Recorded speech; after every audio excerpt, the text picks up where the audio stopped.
Chapter 124. How could the people in Huanxi Mountain Manor know what was happening in the distance? They were talking about what had just happened in high spirits. Thinking about Stone Ox's power, they were deeply envious. Many of them secretly made up their minds to work harder when they returned to the sect and strive to have such a powerful moment in the future. Only the stone cow was still the same as before. He steadily drove the carriage forward, as if he did not have the consciousness of being treated as an idol. Fortunately, he had just gone through a so-called great battle, so he was not in the mood to sing his best songs. Otherwise, the image that he had just established in everyone's hearts might immediately collapse. Of course, not everyone in the manor was in high spirits or calm as water. The only one who was not happy was He Tianshu. He Tianshu could not be said to be particularly outstanding among the disciples of Misty School, but he was still considered one of the best. Although he had been sent to Huanxi Mountain Manor to manage the herbal field, his martial arts were still there. Otherwise, how could he have become the team leader? He originally knew that there was a gap between him and Stone Ox, but he did not know how big the gap was. Now, it seemed that he had fought with Stone Ox for a long time and still had some strength left. Stone Ox, on the other hand, had fought with Stone Ox for a long time and sent him flying with only one palm, injuring him and causing him to vomit blood. Now it seemed that the gap between him and Stone Ox was not small. It seemed that he had been too arrogant in the past. In the future, he still had a long way to go. Among them, there was one person who was not very similar to the others. He was the simple-minded Zhang Xiaohua.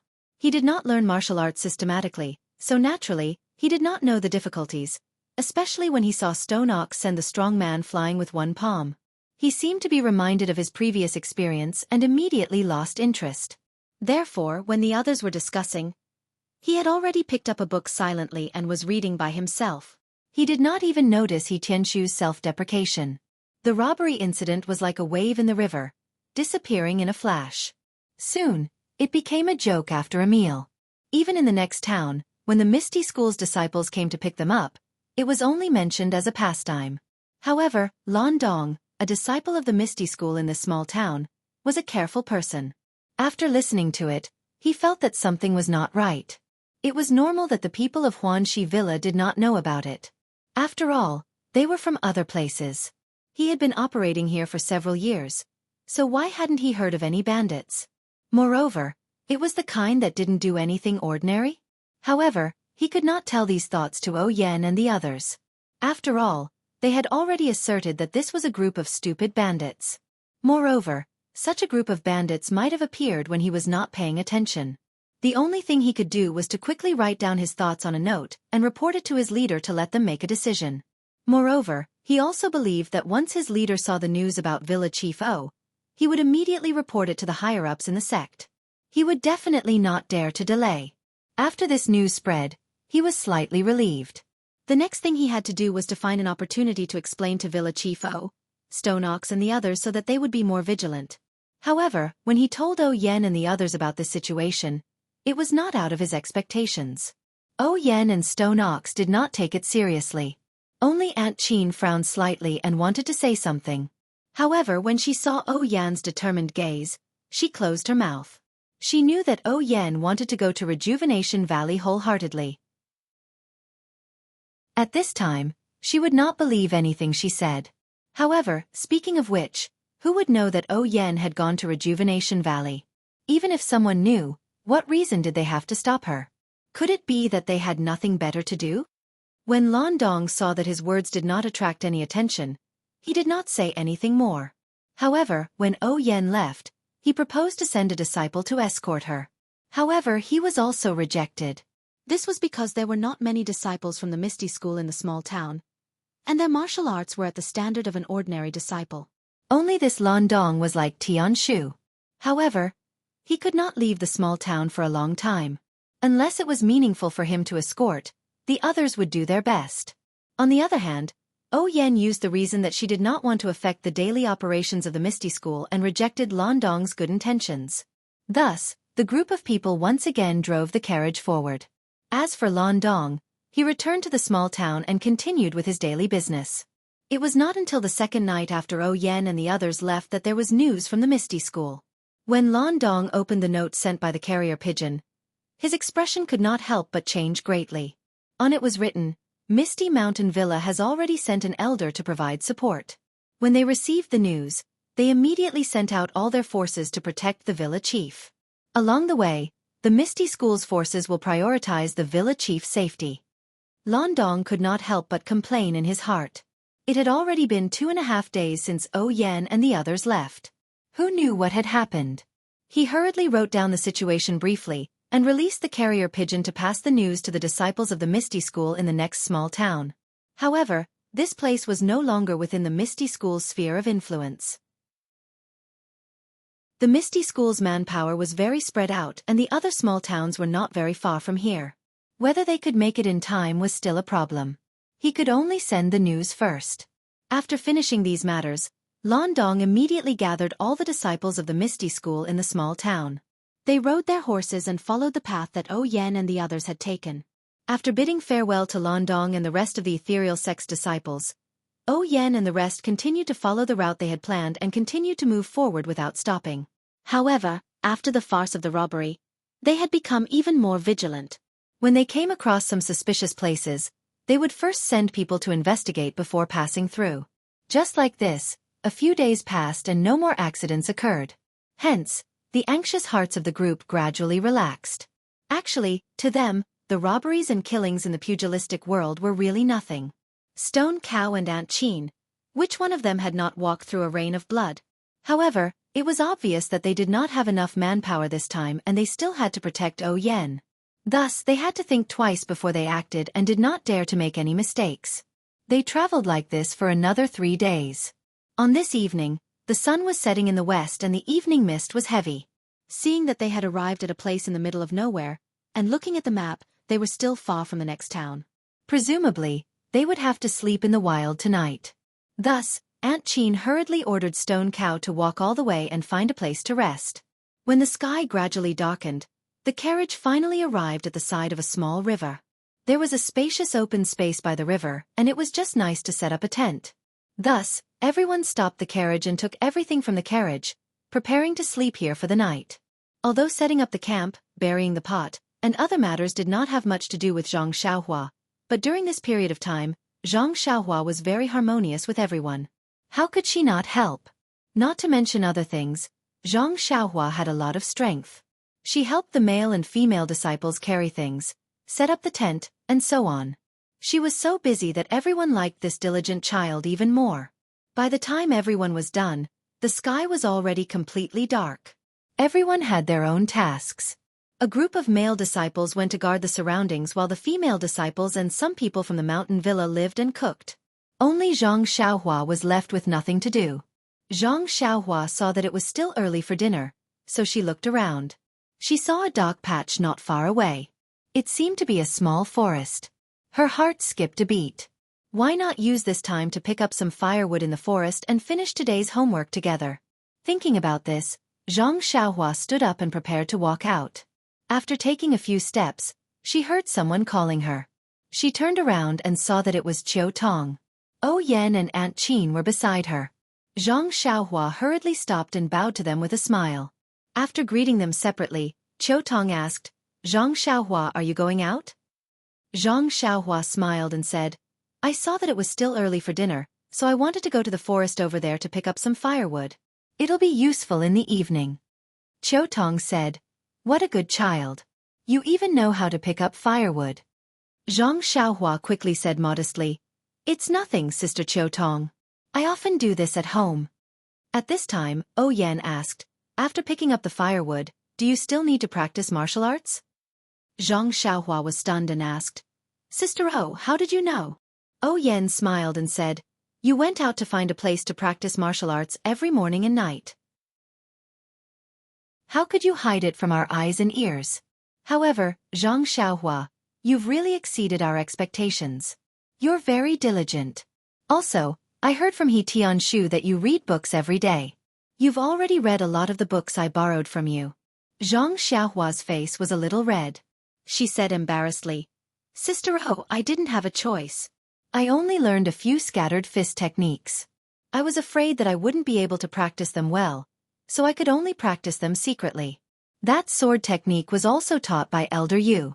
He didn't want others to know about it." I was also afraid that I would forget, so I could only avoid others. Oh Yen giggled and said, I don't mean to blame you. I just admire your diligence. Naturally, I know a thing or two about Elder Yu's sword technique. You can practice as much as you want. Actually, other people didn't really peek at you. Seeing that you're so focused on martial arts, when this matter is over, I'll talk to my brother and see if you have a good opportunity. Who was Oh Yan's brother? He was the leader of the Misty School. A casual word from him could fulfill Zhang Xiaohua's dream. At this time, Zhang Xiaohua couldn't believe her ears and was stunned. Qiu Tong saw Zhang Xiaohua's silly look and said softly, Zhang Xiaohua, why aren't you thanking the young miss? Zhang Xiaohua seemed to have woken up from a dream. Her face was filled with excitement as she said happily, Thank you, Sister O. If I have a chance, I'll definitely practice martial arts well. Oh Yen said, Zhang Xiaohua, don't be happy too early. I'm just saying. Whether it'll work or not, it's still up to you. Zhang Xiaohua said, It's fine as long as there's a chance. Sister O, I'll definitely fight for it. Oh right, there's one more thing. I don't know if I should say it. Oh Yen asked curiously. What is it? Speak. Zhang Xiaohua said embarrassedly, Captain, he also wants to read the book you lent me. Is that okay? Oh Yen was happy and said, It's fine. He Tianshu isn't an outsider. If someone from the pharmacy wants to learn about botany, it's fine as long as he doesn't teach it to anyone else. Oh right, don't damage my book. Otherwise, I won't let him read it. Zhang Xiaohua was relieved. Ever since He Tianshu had given him the small sword, he had been looking for an opportunity to tell Oh Yen about He Tianshu's book reading. However, along the way, there had not been any good opportunities. Today, he had finally finished his thoughts. He could not help but feel relieved. After all, he had received a gift from someone, and his mouth was bound to be tied. At this time, a pleasant voice sounded, Zhang Xiaohua, how's your right hand recovering? Can you hold a sword? Zhang Xiaohua looked gratefully at Aunt Qin and said, Big Sister Qin, thank you for your concern. It's fine. It's recovering very quickly. I can hold a sword now, but it's still not flexible enough.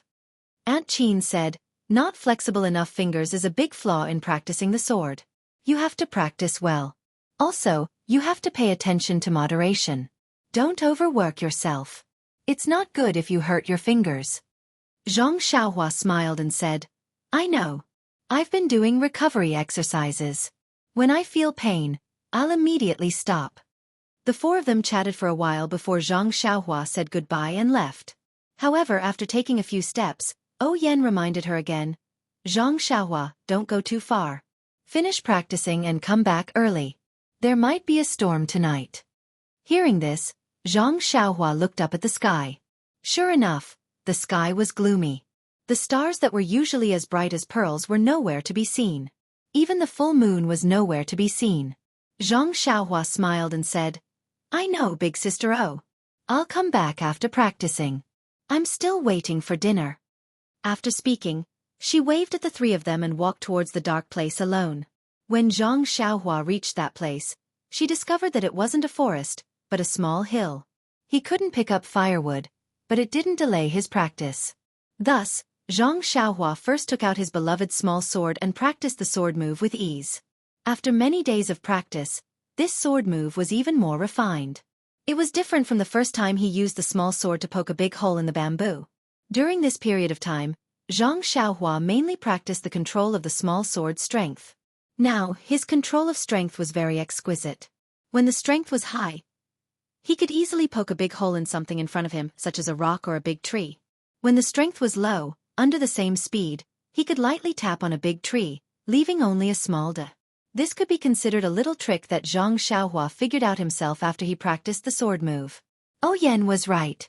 When Zhang Xiaohua practiced his Fist of the North Star 9 times, the familiar cold current flowed through his body and the raindrops fell, pitter-patter.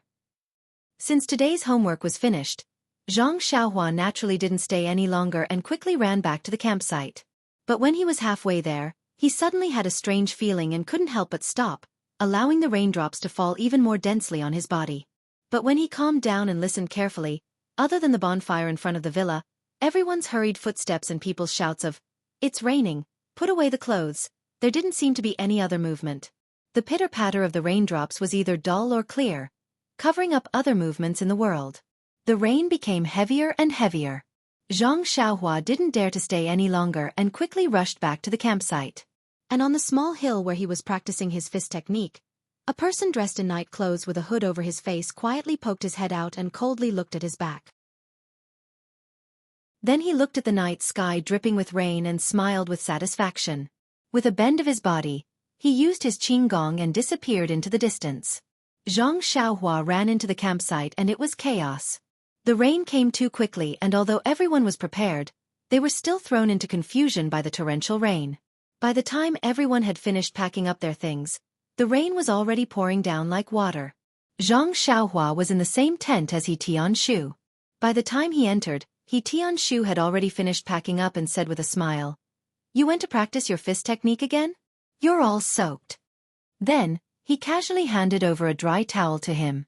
Xianxia smiled as he received it and said, "It just started to rain when I was practicing my fist technique." This rain was to help them pack up their things. Then, Xianxia used the dry towel to wipe the rain off his head. Only then did he remember and said, "I saw the Manor Lord just now. She said that she agreed to let you read her book. However, you can't spread it out and you can't damage the book." He Tianshu said, "Then I'll have to thank you, Xiaohua." Xianxia found it strange and said, "Isn't it the same if you tell the Manor Lord yourself? Why do you need me to say it for you? You can see her every day." "I've been delayed for a few days and only saw the Manor Lord today." He Tianshu said awkwardly, "Well, you're still young so you don't really understand. After all, Manor Lord O is the Manor Lord of Huanxi Manor, and I'm a disciple of the Misty School's pharmacy hall. I'm afraid it's not appropriate to mention it rashly." Xianxia seemed to understand and nodded. Then, he thought of something and said, "That's right, I still have to thank Captain He for putting in a good word for me in front of the Manor Lord. The Manor Lord said that when we go back, she'll find an opportunity to talk to Chief O and let me learn martial arts." Really? He Tianshu didn't seem to believe it and asked in return, "The Manor Lord really told you that?" Yes. Xianxia happily nodded. He Tianshu smiled and said, "I'm just telling you the truth. You're able to gain the Manor Lord's favor, that's your chance. In the future, when you have the chance, you must properly repay the Manor Lord." Xianxia said, "That's right, I definitely will. The Manor Lord is like an elder sister to me. I'll definitely repay her." He Tianshu said again, "However, practicing martial arts depends on luck. Your body hasn't recovered yet. Even if you practice martial arts, you might not be able to succeed. You must be mentally prepared. Moreover, there are many disciples in the Misty School who are as hardworking as you. You're just in Huanxi Manor. Compared to Ma Jing and the others, you seem to be very hardworking. In the future, you have to work harder." Xianxia's expression became serious and said, "I know, Captain He. You're all very good to me. I'll definitely work hard to practice martial arts." He Tianshu smiled and walked forward. He patted his shoulder and said, "When I was young, I was also as hot-blooded as you." "Do well, I have high hopes for you." Then he frowned and said, "The rain is so heavy. Our camp is still near the river. There won't be any danger in the middle of the night, right? I have to go and discuss with Shernyo and the others. Xianxia, you should rest early." While they were talking, suddenly, outside of the tent, there seemed to be a dense sound of horse hooves. He Tianshu and Xianxia looked at each other vigilantly and walked out of the tent at the same time. Chapter 125. Outside the tent, the raindrops formed a line and hung in the air. Their eyes were full of white raindrops, and they couldn't see far away. However, the sound of the horses' hooves was very orderly, shaking the ground a little. Although they couldn't see clearly, the sound had been heard and became louder and louder. Xianxia didn't understand what was going on, but he could smell the danger. However, the experienced He Tianshu had already changed his face and shouted to Xianxia, "Xianxia, quickly hide in the tent and find a place to hide, or escape from the side in a moment. You don't know martial arts, so you can't do anything here. You must stay alive and report to gang leader O later." After that, he pulled out his long sword and rushed out quickly. Zhang Xiaohua was stunned on the spot. Hide. Escape. He was confused for a while. Zhang Xiaohua didn't understand the seriousness of the situation. Didn't they encounter bandits a few days ago, and they were easily defeated? Why were they so serious now? Why did they have to escape by themselves? In fact, he didn't know that when Tianshu heard the orderly sound of the horse's hooves, he knew that this was a group trained by the military and should be targeting Oyen. Only the big gangs in Jianghu could do such a thing. Since it was a gang's robbery, they must have a strict plan and not leave the routes. Although there were many people in Huanqi Villa, no one could escape. Except for a few people who would be caught alive, the fate of the others could almost be decided now. Zhang Xiaohua was just a child and was small. In such a night, it was really possible for him to escape. On one hand, he could keep his life, and on the other hand, he could report the news to O Peng. On the other hand, he couldn't let the others die in peace. Moreover, Tianshu wanted Zhang Xiaohua to escape at that time, but the situation was unclear. If he ran away first, wouldn't it be a joke? Moreover, to be honest, the other party must have done a lot of preparation in advance. Now there might be an ambush around the camp. If he escaped at this time, it was tantamount to walking into a trap. On the contrary, he could escape in a chaotic battle later. How could Zhang Xiaohua know about Tianshu's plan? Time was of the essence, so he naturally could not explain it in detail. If Tianshu turned around and saw Zhang Xiaohua's dazed look, he would definitely vomit blood in anger. Zhang Xiaohua looked at the pouring rain outside and hesitated for a moment. Then, she walked into the tent and blew out the light. She carefully stood in the shadow of the tent entrance and poked her head out to observe carefully. As for Tianshu, he rushed out of his tent in the rain and immediately used his qinggong to rush towards Oyan's tent. Although Tianshu's tent was only a dozen steps away from Oyan's tent, Tianshu did not dare to be negligent. When Tianshu arrived in front of Oyan's tent, before he even got close, he heard a voice calling out, "Who is it?" Tianshu quickly stopped and shouted, "It's me, Tianshu." At this moment, the voice in the tent sounded again. "Captain He, please come in." When Tianshu walked to the entrance of the tent's curtain was opened. Tianshu looked up and saw Xianxia. When Tianshu walked into the tent, he saw that there were already many people inside. Aunt Qin, Oyen, Qiutong, Xianxia, and a few female disciples. Tianshu did not delay and said to Xianxia, "Senior brother, you must have heard the commotion." Xianxia's face was stiff as he nodded and did not speak. Tianshu knew his personality and did not mind. He turned to ask Aunt Qin, "Hallmaster Qin, what should we do?" Aunt Qin said, "We'll deal with the situation as it arises. Since things have reached this point, we have been too careless. Changgu, take a few disciples and prepare the horses. When the fight starts, mix together. Protect the manor lord and break out of the encirclement. Then, return to the town we passed by a few days ago and find Landong and the others." A female disciple in the tent agreed and took 2 people out in the rain. Then, Aunt Qin ordered the rest of the disciples to go to their respective tents. She instructed everyone to take out their weapons and prepare for battle. At this moment, the sound of horse hooves that covered the sound of the rain stopped. Tianshu walked out of the tent with his sword in hand. When he saw everything in front of him, he could not help but suck in a breath of cold air. Not far away, there was a row of horses. It was hard to tell how many there were in the dark, but the horses stood still in the wind and rain. They must have been trained for a long time. The people on the horses were dressed in night clothes and had black masks over their heads. It was impossible to see the origin of this group of people. At this moment, Xianxia, Aunt Qin, and a group of male and female disciples all took out their weapons and walked out of the tent. They stood in the rain with their heads held high and faced the black-clothed people. Seeing that the people on the other side did not move, Tianshu turned around to look at Xianxia and the others. He then circulated his internal energy and shouted, "Friends on the other side, why are you surrounding our camp? Is there a problem?" The black-clothed people on the other side still did not move. Tianshu could not help but frown. Just as he was about to say something, the sound of hurried horse hooves came from behind the black-clothed people. It came from afar and soon arrived in front of them. The black-clothed people seemed to know that it was their helper. They all opened up a path for the horse to rush to the front. When that person arrived in front of everyone, They could only vaguely see a short black-clothed person sitting on a majestic horse. His face was also covered by a black mask.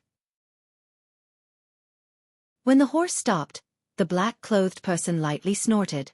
It was like a needle piercing into He Tianshu's ear, causing his blood and qi to surge. He Tianshu felt that he had to circulate his internal energy to suppress the surging internal energy. He Tianshu was shocked. This kind of internal energy was top-notch in Jianghu. He did not know who this person was, but he actually wanted to kill him tonight. Open up. Thinking of this, He Tianshu held his sword and cupped his fists. He circulated his internal energy and said, "The person in front must be a senior. I don't know why you can't forget my Misty School's disciples.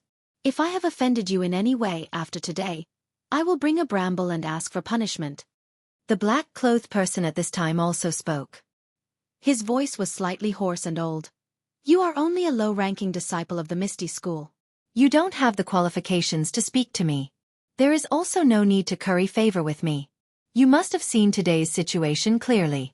If you know what's good for you, quickly surrender and obediently return with us. Otherwise, don't blame us for offending the heavens." Before he finished speaking, Aunt Qin's clear voice rang out. "The scoundrel on the other side, since you dare to sneak attack us, why don't you dare to show your true face? You dare to wander the Jianghu without daring to show your name." It was still the same old voice. He said calmly, "Aunt Qin's voice is still as good as ever. You also lived a carefree life in the Misty School. How would you know the feeling of drifting in the Jianghu? You must have forgotten it long ago. This kind of provocation is useless. You still want to stall for time. In this wilderness, what kind of reinforcements do you have? Stop the idle chatter and surrender. Otherwise, I will give the order." After he finished speaking, that person raised his right hand. Since things had come to this point, there was naturally nothing to discuss.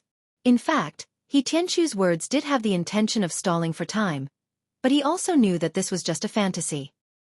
His side only had so much strength, and looking at the formation of the black-clothed men, he was afraid that they had already figured out his situation and looked as if they had already won.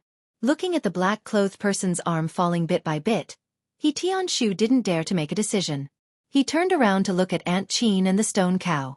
He saw Aunt Qin and the stone cow look at each other, then both leaped up and pounced at the black-clothed person outside. Thus, He Tianshu didn't hesitate and also pounced in the other direction.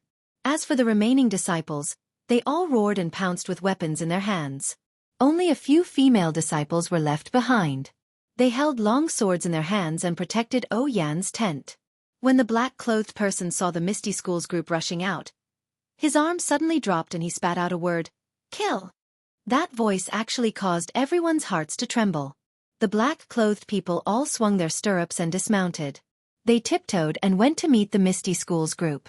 In an instant, the two groups of people were standing together. Just as He Tianshu was about to charge forward, a black shadow suddenly swept past from above. With a sharp whistle, the shadow said, "Surnamed He, your opponent is me." Before the shadow finished speaking, a long sword pierced towards He Tianshu's chest like lightning. He Tianshu was shocked. He dodged with a sidestep and calmed down a little.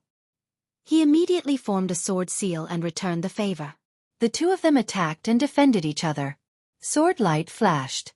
After dozens of moves, there was no clear winner. The stone ox also met an opponent halfway. That person was holding a chi mei cudgel. When he waved it around, it made a humming sound.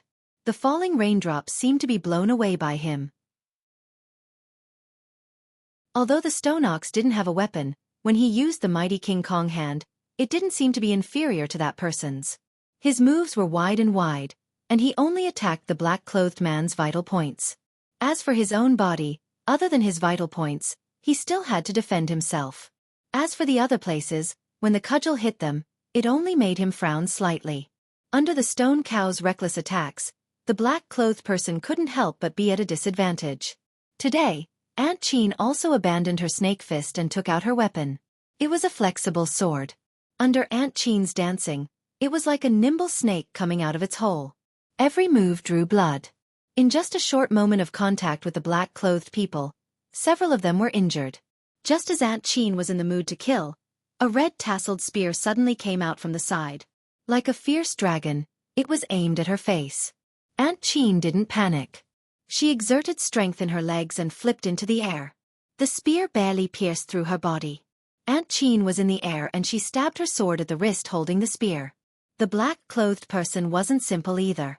Seeing the spear miss and the flexible sword stabbing towards him, he squatted down slightly and dodged the sword. His left foot took the opportunity to kick upwards. It was aimed at Aunt Qin's abdomen. Seeing that this move didn't work, Aunt Qin immediately retracted her momentum and changed her move. Thus, the two of them started fighting. At this time, all the black-clothed people, except for the one with the old voice who came last, had already dismounted and attacked. The old man in black sat steadily on his horse. Seeing that Tianshu, the stone cow, and Aunt Qin were all stopped by his own people, he finally calmed down and looked at the other battles. Yen didn't bring too many disciples with her this time. After all, they were all trained by the Misty School. Moreover, which of them were mediocre? On the other hand, although the black-robed men outnumbered those from the villa, they could not bring too many people with them when they acted in secret, so they did not have an absolute advantage in terms of numbers. Moreover, in order to avoid failure and being found out by others, these black-robed men were not disciples of that gang, so their martial arts level was inferior to that of the disciples of Huanxi Villa. Therefore, when the two sides fought, 1 or 2 or 3 black-robed men fought against a disciple of a villa, but it was still a tie. When he saw the situation in the field, the old man in black calmed down and seemed to have a card up his sleeve. In his mind, there was no need for his lord to be so cautious. He let the elites and 1 or 2 elders of the faction come over. Wouldn't they be dealt with quickly and easily? Even if they were recognized, what could they do? He was already his prisoner. What else could he do? However, his lord had always been cautious. He'd better act according to the plan. Anyway, the current situation was still under his control. As long as he captured the leader, he could go back and report. Thinking about this, the old man in black looked at the tent that Tianshu and the others came out of. There were still a few female disciples guarding it, blocking the entry of the black-clothed people. Just as the old man in black was thinking about Yen, there were some changes on Tianshu's side. Tianshu stared at the black-clothed person for a while. Suddenly, he felt that the swordsmanship was somewhat familiar. After thinking carefully, he suddenly shouted, You're the second master of the robbery path a few days ago? You actually used a saber to perform swordsmanship. No wonder I felt that the swordsmanship was familiar. The black-clothed person laughed and said, Very good. The disciples of the Misty School are indeed extraordinary. You even recognized me like this. I used a saber to fight you to a draw. Today, I'll let you see my true power. After saying that, the swordsmanship changed again. It was fast and strange. In the night, Tianshu was not careful and was stabbed in the right arm. Fortunately, he saw it quickly and quickly withdrew his sword to protect himself. Only then did he suffer a light injury. Even so, the blood flowed down his arm and dripped to the ground with the rain. Tianshu saw that the situation was not good. He did not dare to hide anymore. He raised the tip of his sword and performed the secret swordsmanship of the Misty School disciples. One move after another, he fought with the black-clothed person again. Since the one who fought with Tianshu was the second master, then the one who fought with the stone ox must be the first master. Unfortunately, the first master used a chi-mei stick today. His moves were completely different. Although his figure did not change, how could the stone ox recognize him? The stone ox was too lazy to think about it, even if the first master was still using a saber. The question of, how come the person who was beaten by me to vomit blood is standing in front of me now? Is his martial arts even better than that day? How could it be compared to smashing someone to death with a fist? Although the first master had considered the stone ox's martial arts, he had still underestimated it. Now it seemed that he had been at a disadvantage and could only hold on. However, his task was only to prevent the stone ox from being distracted. Wasn't the black-clothed old man, who was more powerful than the stone ox, still on the horse? Yes, the old man in black was still sitting on the horse and did not make any movements. At this time, the people of the Huanxi manor were like a piece of meat on the chopping board.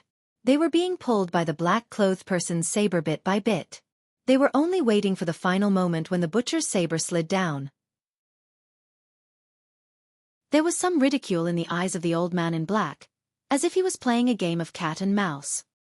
He seemed to be able to hear the moans of the opponent in his ears. He enjoyed it very much. At this time, the fighting in the field had reached its climax. From time to time, there were screams.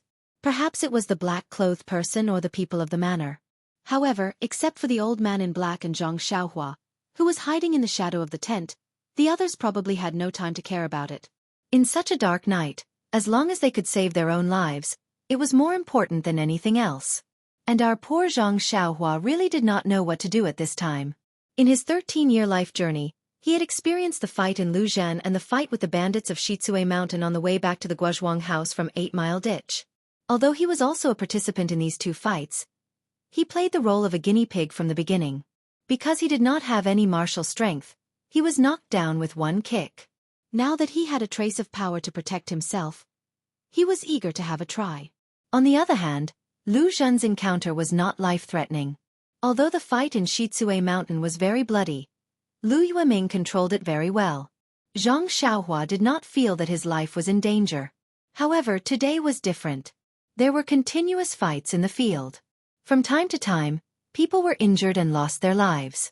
In the eyes of Zhang Xiaohua, this cruel scene gave rise to a deep sense of oppression. It made Zhang Xiaohua a little breathless. It made Zhang Xiaohua only want to escape from the scene. Moreover, didn't he Tianshu also tell him to find a chance to run away when the situation became chaotic? But what about Sister O and Sister Qiu Tong? For a moment, Zhang Xiaohua was in a dilemma. However, he had forgotten that if he stayed, he would not be of any help. He was only standing on the side of his conscience and ignoring his own abilities. However, fortunately, for the time being, the black-robed men and the disciples of Huanqi Mountain Villa were in a state of balance. Although many people on both sides had lost their fighting capacity, they were still evenly matched. The black-robed men did not have extra people in the tent, so Zhang Xiaohua was still safe. There were 7 or 8 tents in the camp of Huanqi Mountain Villa. They were all set up around Yan's tent in the middle. Zhang Xiaohua's tent was on one side. Just as Zhang Xiaohua hesitated for a moment, suddenly, he saw a sword light flashing behind Yan's tent. The tent was cut open and several people came out. Because of the darkness, he could not see clearly, but they must be Yan's group. Zhang Xiaohua was overjoyed. He moved and was about to run over there. However, at this moment, the black-clothed old man who was sitting on the horse moved his eyes. He exerted strength in his legs and stepped on the horse's back. His arms shook and he flew off from the horse's back like a big bird. He flew straight towards the tent in the middle. After a few leaps, he arrived in front of the tent. Please collect it, thank you.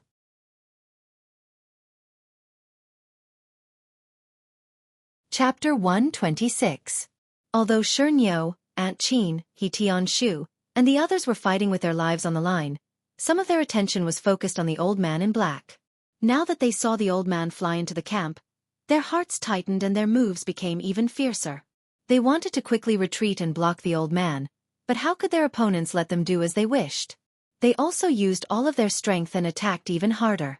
Even Shernyo's opponent, who was at a disadvantage before, quickly changed his moves when he saw the old man attack. His inner strength also became fiercer, causing Shernyo to be flustered and lose the upper hand. For a moment, he couldn't escape. Presumably, this was the old man in black's wishful thinking. The old man in black arrived in front of the tent, but he didn't directly enter.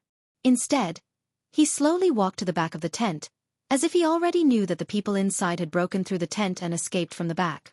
Yan and Qiu Tong, under the cover of a few female disciples, came out of the tent. They had just taken a few steps when they saw the old man stride towards them. They couldn't help but cover their mouths and almost cry out in shock. The female disciple named Chang'e pointed at the tent next to Zhang Xiaohua's and decisively said to Yan, "Manor Lord, the horse is in the tent in front. You and Qiu Tong go over there. We'll go and block this old thief." After speaking, she waved her hand and the female disciples ran over from Yan's side. They held long swords and stood between the old man in black and Yan. Yan looked at the backs of Chang'e and the others.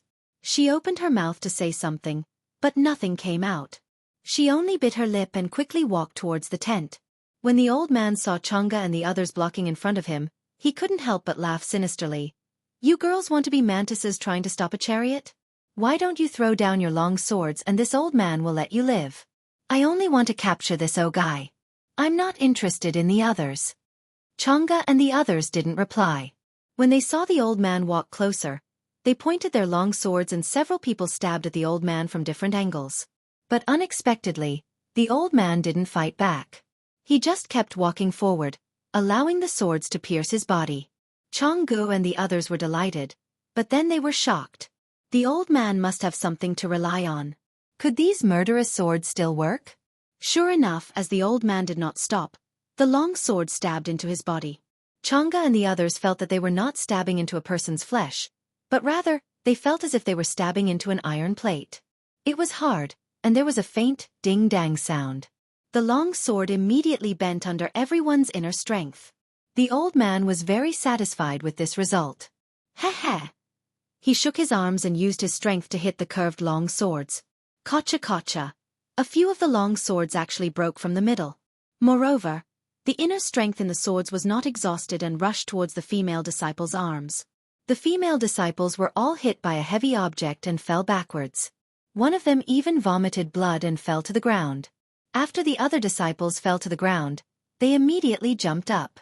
Their faces were pale and they held the broken swords in their hands. They couldn't stand steadily. Chang'e's situation was slightly better. Her long sword was not broken. She only stabilized her body and immediately rushed towards the old man. At this time, the old man was already walking towards Yan. His back was empty, so he rushed towards Chang'e. Chang'e's long sword stabbed towards the old man. However, with such a big back, Chang'e didn't dare to try again.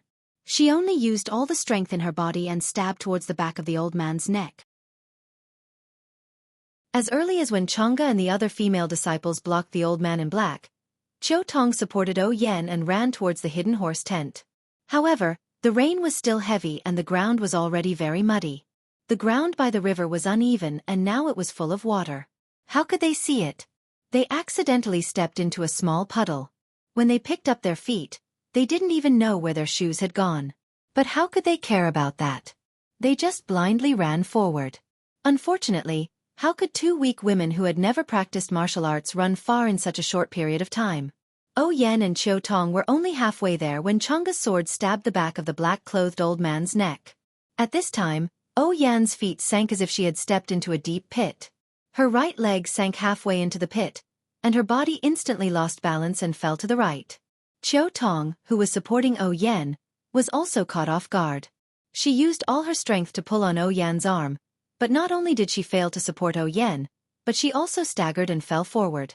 At this time, a cry of surprise came from another tent. Sister Sister Qiu Tong. A small figure ran from afar and ran towards Yan and Qiu Tong who had fallen to the ground. Wasn't that Xianxia who was hiding in the tent? In fact, when he saw Yan and Qiu Tong come out of the tent, Xianxia wanted to run over. But before he could get up, the old man in black used his qinggong. Xianxia's martial arts were not good, but his senses were sharp and he quickly stopped. Chang'e and the others attacked the old man in black. Xianxia also saw it clearly and his heart turned cold. But when he saw Yan and Qiu Tong fall, he couldn't hold it in anymore. He shouted and ran out, wanting to support them to prevent them from falling on the muddy ground. However, Xianxia didn't know qinggong. Before he could run out of the tent, Yan and Qiu Tong each fell to the muddy ground with a plop. Their clothes were already soaked and their faces were smeared with black mud. After Yan fell to the ground, she struggled to stand up. But it seemed that she fell too hard and for a moment, she couldn't get up. Although Qiu Tong was covered in mud, she didn't dare to delay and quickly struggled to stand up. As for the sword-wielding Chang'e, when Yan stepped into the mud, she circulated the qi in her dantian and injected all her strength into the long sword. Steadily, accurately and viciously, she stabbed it into the back of the black-clothed elder's neck. The black-clothed elder seemed to have eyes on the back of his head. When the long sword filled with inner strength was about to pierce his neck, he suddenly turned around and stared at the tip of the sword that was approaching him. With a ding sound, the long sword stabbed into his palm. It was like stabbing into metal and sparks almost appeared. Then, the black-clothed elder clenched his fist and grasped the tip of the long sword in his hand. With a little bit of strength, he broke the tip of the sword with a kacha sound. Then, he waved his hand and the tip of the sword shot towards Chang'e's chest like an arrow. Chang'e was shocked and quickly swung her sword to block it. But it was too late. Chang'e barely managed to tilt her body and dodge the tip of the sword. Unfortunately, the tip of the sword was too fast. Just as Chang'e's body moved, the tip of the sword was in front of her eyes. She only had time to dodge the tip of the sword. With a plop sound, the tip of the sword pierced deeply into Chang'e's left shoulder. A sharp pain came and Chang'e couldn't help but let out a low growl. The powerful force in the tip of the sword actually caused the injured Chang'e to lose her balance. She took a few steps back and with a plop sound, she also fell onto the muddy ground. Blood gushed out of her shoulder like a fountain and Chang'e fainted for a moment. The black-clothed elder stood there without moving. When he saw that Chang'e had fainted, he then walked towards Yan. At this time, Xianxia had already rushed to Yan's side and was reaching out to help Yan up from the mud. The black-clothed elder walked slowly, looking at everything in front of him with ridicule. He had already noticed when Xianxia rushed out of the tent. However, he saw that Xianxia's steps were clumsy and heavy, and didn't even know the basics of lightness skills. Looking at his small figure, he was basically a child who had just started to develop. He only treated him as a manservant in Huanxi Manor, and naturally didn't take him seriously. He could deal with a disciple of the Misty School like Chang'e with a wave of his hand, not to mention a child. Perhaps he could take Zhang Xiaohua's life with just a finger. When Zhang Xiaohua helped Yan up from the mud, Qiu Tong also got up from the ground. When the two of them pulled Yan forward, one on the left and one on the right, they found that Yan's right foot was injured and couldn't touch the ground. It must be because of this that Yan couldn't stand up just now. Thus, Zhang Xiaohua placed Yan's right hand on his shoulder. He took a step forward and squatted slightly. His left hand took Yan's left hand from Qiu Tong's and placed it on his shoulder. Qiu Tong was stunned and immediately understood. She quickly helped Zhang Xiaohua place Yan on his back. Zhang Xiaohua's body had just started to develop and he was still half a head shorter than Yan. His thin and weak body looked a little thin on Yan's back. Fortunately, Zhang Xiaohua's arms were strong and it wasn't very difficult. By the time Qiu Tong placed Yan on Zhang Xiaohua's back, the old man in black had already walked up to them. When Zhang Xiaohua saw this, he ran as if he was weightless. However, he didn't run towards the tent, but the small river by the side. Qiu Tong followed behind him. The old man in black watched Zhang Xiaohua and Qiu Tong's movements as if he was watching a play. He didn't disturb them and only frowned when Zhang Xiaohua ran towards the small river. He didn't care if Yan and the others ran towards the tent on horseback. With his qinggong, even if Yan was riding a horse, he was confident that he could catch up to her. However, in the current river, due to the rising water level, the riverbed was faster and the water was more turbulent. If Zhang Xiaohua jumped into the water, it would be like a cooked duck flying away. This was something the old man in black would never allow. Just as the old man in black was about to use his qinggong to catch up, suddenly, a tall man in black riding a horse arrived at the scene. Then a loud voice rang out. "Brothers, there are more than 10 fast horses coming from the distance. They are probably reinforcements from the Misty School. Let's cut the Gordian knot quickly." This abnormally loud voice was very familiar to the people in Huanxi Manor. Soon, everyone remembered. Wasn't this the bandit who first appeared in the farce in the forest that day? It wasn't clear whether this guy was reminding his accomplices or encouraging the people in Huanxi Manor. Anyway, after this voice rang out, the people in Huanxi Manor immediately became energetic. On the other hand, the men in black seemed to be a little defeated.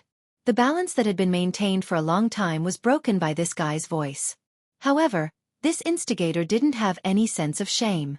He clapped his hands, turned his horse around, and rode in the direction he came from. It wasn't clear whether he would continue to explore or escape. The playful look in the old man's eyes immediately disappeared. He thought to himself, "In that case, oh girl, don't blame me for being ruthless." Thinking of this, he immediately quickened his pace and used his qinggong to chase after Zhang Xiaohua, who was running in front of him. Not long after, he caught up with Qiu Tong. Seeing that he was about to catch up with Yan, the old man in black didn't increase his speed to pass by Zhang Xiaohua to block his path. Instead, he maintained his speed and secretly circulated his qi. His hands immediately turned pale gold. At this time Qiu Tong, who was beside him, saw the strange behavior of the old man in black and immediately shouted, "Xiaohua behind you!" Xianxia, who was running, was still very sensitive. She had already sensed that something was wrong behind her. When Qiu Tong reminded her, she immediately stopped. At this time, the foundation of her martial arts was revealed. She stood steadily and turned around. However, the old man in black didn't stop. He continued to rush toward Zhang Xiaohua and Yan. His pale gold palm seemed to be about to swing out. Seeing this, Zhang Xiaohua didn't have time to put Yan on the ground. She just let go of her hands. She didn't care if Yan was standing on the ground or not. She exerted force with her right leg and rushed toward the old man in black. Yan and Qiu Tong both knew how good Zhang Xiaohua's martial arts were. He hadn't even learned a single set of martial arts. He hadn't even learned a single word about the inner strength cultivation method. If he rushed forward like this, it was no different from feeding the tiger with his own body. He was only trying to buy some time for Yan. Yan and Qiu Tong both shouted, "Zhang Xiaohua!" They actually sounded like they were about to cry. Actually, when Zhang Xiaohua was running with Yan on her back, she had already thought about it. Although Yan was the manor lord of Huanxi Manor, she usually treated her very well. She had taken good care of him during his time in the manor, just like how Lu Qian cared about him in the past. Not only did she allow He Tianshu to teach him martial arts, she also allowed him to read her treasured books. She even allowed Peng to teach him the inner strength cultivation method. He couldn't repay her for all of these. In this situation, whether it was Lu Qian, Qiu Tong, or Yan, he would stand in front of them without hesitation. Even if there was a bottomless abyss in front of him. When Zhang Xiaohua rushed towards the black-clothed old man, he didn't blindly use his body to block the attack.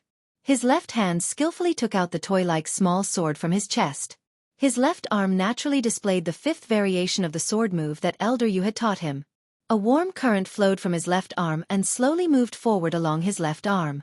The small sword also slowly pierced towards the black-clothed old man's throat. The black-clothed old man wasn't surprised to see Zhang Xiaohua turn around. He was somewhat surprised that Zhang Xiaohua had left Yan behind and rushed towards him. However, there was only a trace of mockery on his face. There were many people in this world who had lost their lives for justice. Today there would be one more. This young man didn't have any martial arts at all. Against him, it was tantamount to a moth flying into a flame. When he saw Zhang Xiaohua take out a toy from his chest, the smile in his eyes became even brighter. How could this kind of child's toy hurt him? He originally wanted to ignore it and let it stab into his body. How could his iron cloth skill, which he had painstakingly trained for decades, be weak? However, he saw this young man stab his sword very steadily. Although the sword was very slow, the angle and timing were very good. The direction of the sword was also his throat. For the sake of caution, the black-clothed old man still raised his left hand and blocked in front of his throat. He was prepared to snatch Zhang Xiaohua's toy just like he had grabbed Chang'e's long sword. At the same time, the black-clothed old man's figure didn't stop. Instead, he continued to move forward. His right palm turned towards Yan, who was beside Zhang Xiaohua. His goal at this time was no longer to capture Yan. Instead, he wanted to kill her under his pale golden palm. Yan and Qiu Tong had just finished shouting when they saw the black-clothed old man's palm. They immediately understood his intentions and couldn't help but turn pale. Even Chang'e and the other female disciples couldn't stop this Jianghu expert. How could Zhang Xiaohua be his opponent? How could they escape from his evil clutches? Just as they were thinking, Zhang Xiaohua's small edgeless sword had already hit the black-clothed old man's palm. That warm current just happened to flow into the small sword at this time. The sword and palm collided, but there wasn't a dang sound like Chang'e's long sword. It also wasn't as the black-clothed old man imagined that Zhang Xiaohua would be sent flying on the spot. Instead, there was a poochie sound, the sound of flesh being pierced. That small edgeless sword actually pierced through the palm filled with internal energy. Moreover, its momentum didn't decrease. The black-clothed old man's heart was greatly shocked. How could he still care about hitting Yan with his pale golden palm? When the palm was halfway through, it immediately changed direction and hit Zhang Xiaohua's chest. At the same time, he immediately circulated his internal energy to his throat, only to make his throat as hard as a real piece of iron. He waited for the small sword to be deflected with a dang sound. However, something strange happened. Xiangshua's sword pierced the black-clothed old man's throat. It only paused for a moment. Immediately, like piercing through tofu, there wasn't the slightest bit of resistance as it entered the black-clothed old man's throat. The black-clothed old man was horrified as if he had seen a ghost. His eyes widened and his mouth opened. He couldn't say anything. At this time, his right palm had already struck Zhang Xiaohua's chest. However, following the piercing of Zhang Xiaohua's small sword, the strength in his palm had already lost 40% of its strength. However, how could Zhang Xiaohua withstand just 60% of his strength? Zhang Xiaohua flew out diagonally from the black-clothed old man's palm. She had already fainted in the air. She didn't have time to spit out the blood in her mouth. Even Yan, who was beside her, was affected. She spat out blood from the impact of the black-clothed old man's palm and fell to the ground dispiritedly. As for the black-clothed old man, it was even worse. When his right palm sent Zhang Xiaohua flying, the small sword in his throat was immediately pulled out. Not much blood flowed out from his throat, only a bit of red. However, this bit of red was already enough to take the black-clothed old man's life. His bleeding left hand clutched his throat as he looked in disbelief at Zhang Xiaohua, who was sent flying in the air. His legs went weak and he fell to the ground. Before he died, his eyes were still open. He really died with a grievance. One sword. Just one sword. Zhang Xiaohua killed this nearly invincible black-clothed old man on the spot.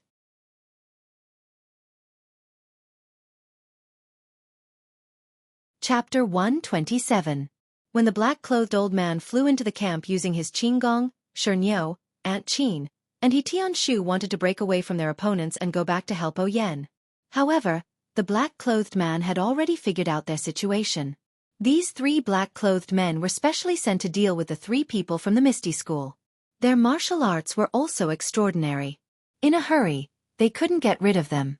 However, while everyone was fighting for their lives, they were also anxiously watching the situation at Yan's side.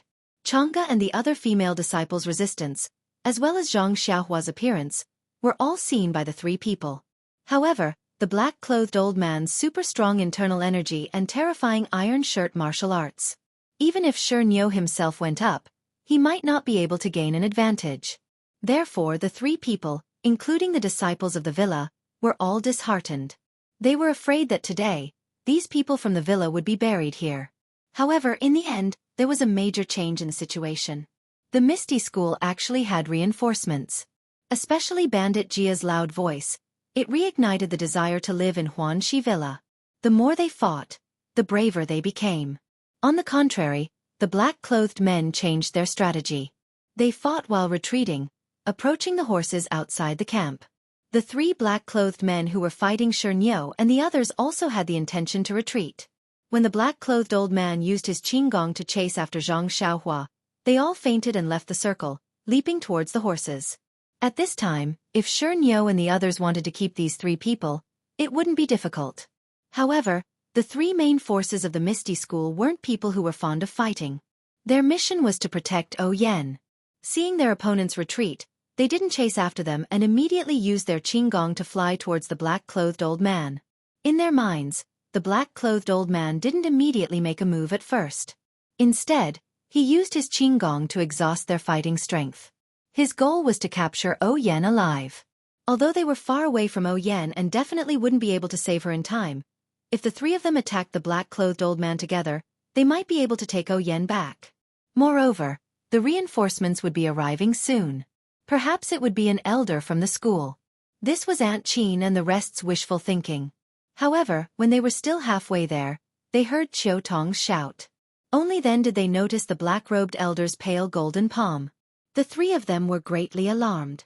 How was this elder going to capture Yan alive? He was clearly going to take her life. Thus, the three's footsteps quickened. However, how could they cross such a distance in an instant? They could only helplessly watch as a tragedy unfolded. However, they had guessed the beginning of the story, but not the end. Until the black-clothed with Qiu Tong, they didn't know what had happened. They didn't know what had happened. They didn't understand. But they didn't know they worse with By the time the three arrived at the scene, everything was over. Aunt Qin rushed forward to check on Yan's injuries with Chiu Tong. Xianxia carefully walked in front of the black-clothed old man. He looked at his corpse from afar to confirm whether he was really dead. He Tianshu, on the other hand, looked in the direction Zhang Xiaohua had been sent flying to find Zhang Xiaohua. At this time, the group of black-clothed men who were still alive had already returned to their horses. They all mounted their horses. The people from Huanxi Manor didn't chase after them. They only held their weapons and stood in front of the campsite. The rain continued to fall. The sound of the rain couldn't cover the sound of horse hooves approaching. The three leaders who disguised themselves as robbers had all seen the black-clothed old man die. Although they didn't know what had happened, it was a fact that he was dead. It was very unrealistic for them to take Yan's life with just the few of them, not to mention the Misty School's reinforcements that were about to arrive. Thus, the first leader thought for a moment. He waved his hand and gestured. He took the lead and galloped in another direction. The remaining black-clothed men ignored the corpses in the campsite and followed him. The people who were standing outside the campsite with swords and sabers couldn't help but cheer when they saw the black-clothed men leave. There were even a few people who relaxed and fell to the ground, throwing their swords and sabers to the side. At the same time, the sound of horse hooves in the distance finally came closer. The person on the horse saw the tent in the campsite and quickly shouted, "Are you the brothers from the Misty School?" Wasn't that the voice of Lan Dong, who they saw a few days ago? A disciple who recognized Lan Dong also quickly responded, "Brother Lan, you're finally here. It's us." When Lan Dong heard the response, half of the stone in his heart was lifted. He swung the stirrups and dismounted. Seeing the sorry state of the people, his heart tightened again. He quickly asked, "Where is Manor Lord O?" Everyone pointed to Yan's location. Lan Dong immediately rushed over, ignoring the mud on the ground. When Lan Dong arrived, Aunt Qin had already taken Yan's pulse. Lan Dong saw that Yan's eyes were closed and her face was pale. He anxiously asked, "How is Manor Lord's injury?" Aunt Qin frowned and said, "Her life should be fine. It's just that Manor Lord's body is weak to begin with. Now that she was injured by that old thief, her internal injuries are not light. She will need a long time to recover." Hearing this, Lan Dong's uneasy heart finally settled back into his stomach. At this time, the stone cow also walked over. Aunt Qin asked doubtfully, "Is that old thief dead?" The corner of the stone cow's mouth curled up. He said, "Yes, he's dead." A sword pierced through his throat. He couldn't be more dead. Yes, he died with his eyes wide open. Then he asked, "How is Manor Lord?" Aunt Qin smiled and said, "It's all thanks to Zhang Xiaohua blocking the palm for Manor Lord. The last palm was also aimed at Zhang Xiaohua. Manor Lord was only affected by it. It's no big deal. She'll probably wake up tomorrow." The stone cow was surprised. "She'll only wake up tomorrow? This isn't serious?" Aunt Qin said, "Isn't this much better than what we expected?" The stone cow also nodded and said, "That's right. It's all thanks to Zhang Xiaohua." Zhang Xiaohua? Lan Dong was puzzled. How come he had never heard of this name? From the sound of it, her martial arts must be very strong. However, there didn't seem to be this name among the martial uncles. Could it be an elder of the sect? Could it be that the elder had already arrived before him? That was impossible. He had rushed here from the town without stopping to rest. How could that elder fly here? Just as Lan Dong was surprised, He Tianshu dragged his heavy steps out of the darkness and rushed over. As he ran, he shouted, "Zhang Xiaohua is missing. She probably fell into the river. Quickly find a brother who knows how to swim and look for her in the river." What? Zhang Xiaohua fell into the river? Aunt Qin, the stone cow, and Chiu Tong all cried out in alarm. Yan was already seriously injured after being hit by the black-clothed elder's palm. That Zhang Xiaohua was hit in the chest by the pale golden palm. What kind of injury was that? With this kind of injury and falling into the rushing river, Zhang Xiaohua, could he still? Thinking of this, no one dared to think any further. Aunt Qin quickly said, "Xianxia, find a brother who knows how to swim and quickly search the surroundings. Lan Dong, send a group of accompanying brothers to ride along the river. See if there's anything along the way or in the river." Xianxia and Lan Dong received the order and stood up. However, Landong only took 2 steps before turning back and asking, "Hallmaster Qin, what does this Xianxia look like?" Only then did Aunt Qin remember. How did Landong know about Xianxia? She quickly said apologetically, "She's just a 12 or 13-year-old child. She's seriously injured. You'll know once you see her." 12 or 13-year-old child? Landong felt a wave of dizziness and wondered if Aunt Qin was wrong. Eldest sister Qin saw that Landong was stunned and frowned. "She's just a teenager. Why aren't you going to look for her?" "Oh, okay. We'll send people." Landong seemed to wake up from a dream and quickly got up to assign people. Only then did Aunt Qin and Chiu Tong carefully carry the unconscious Yen back to the tent.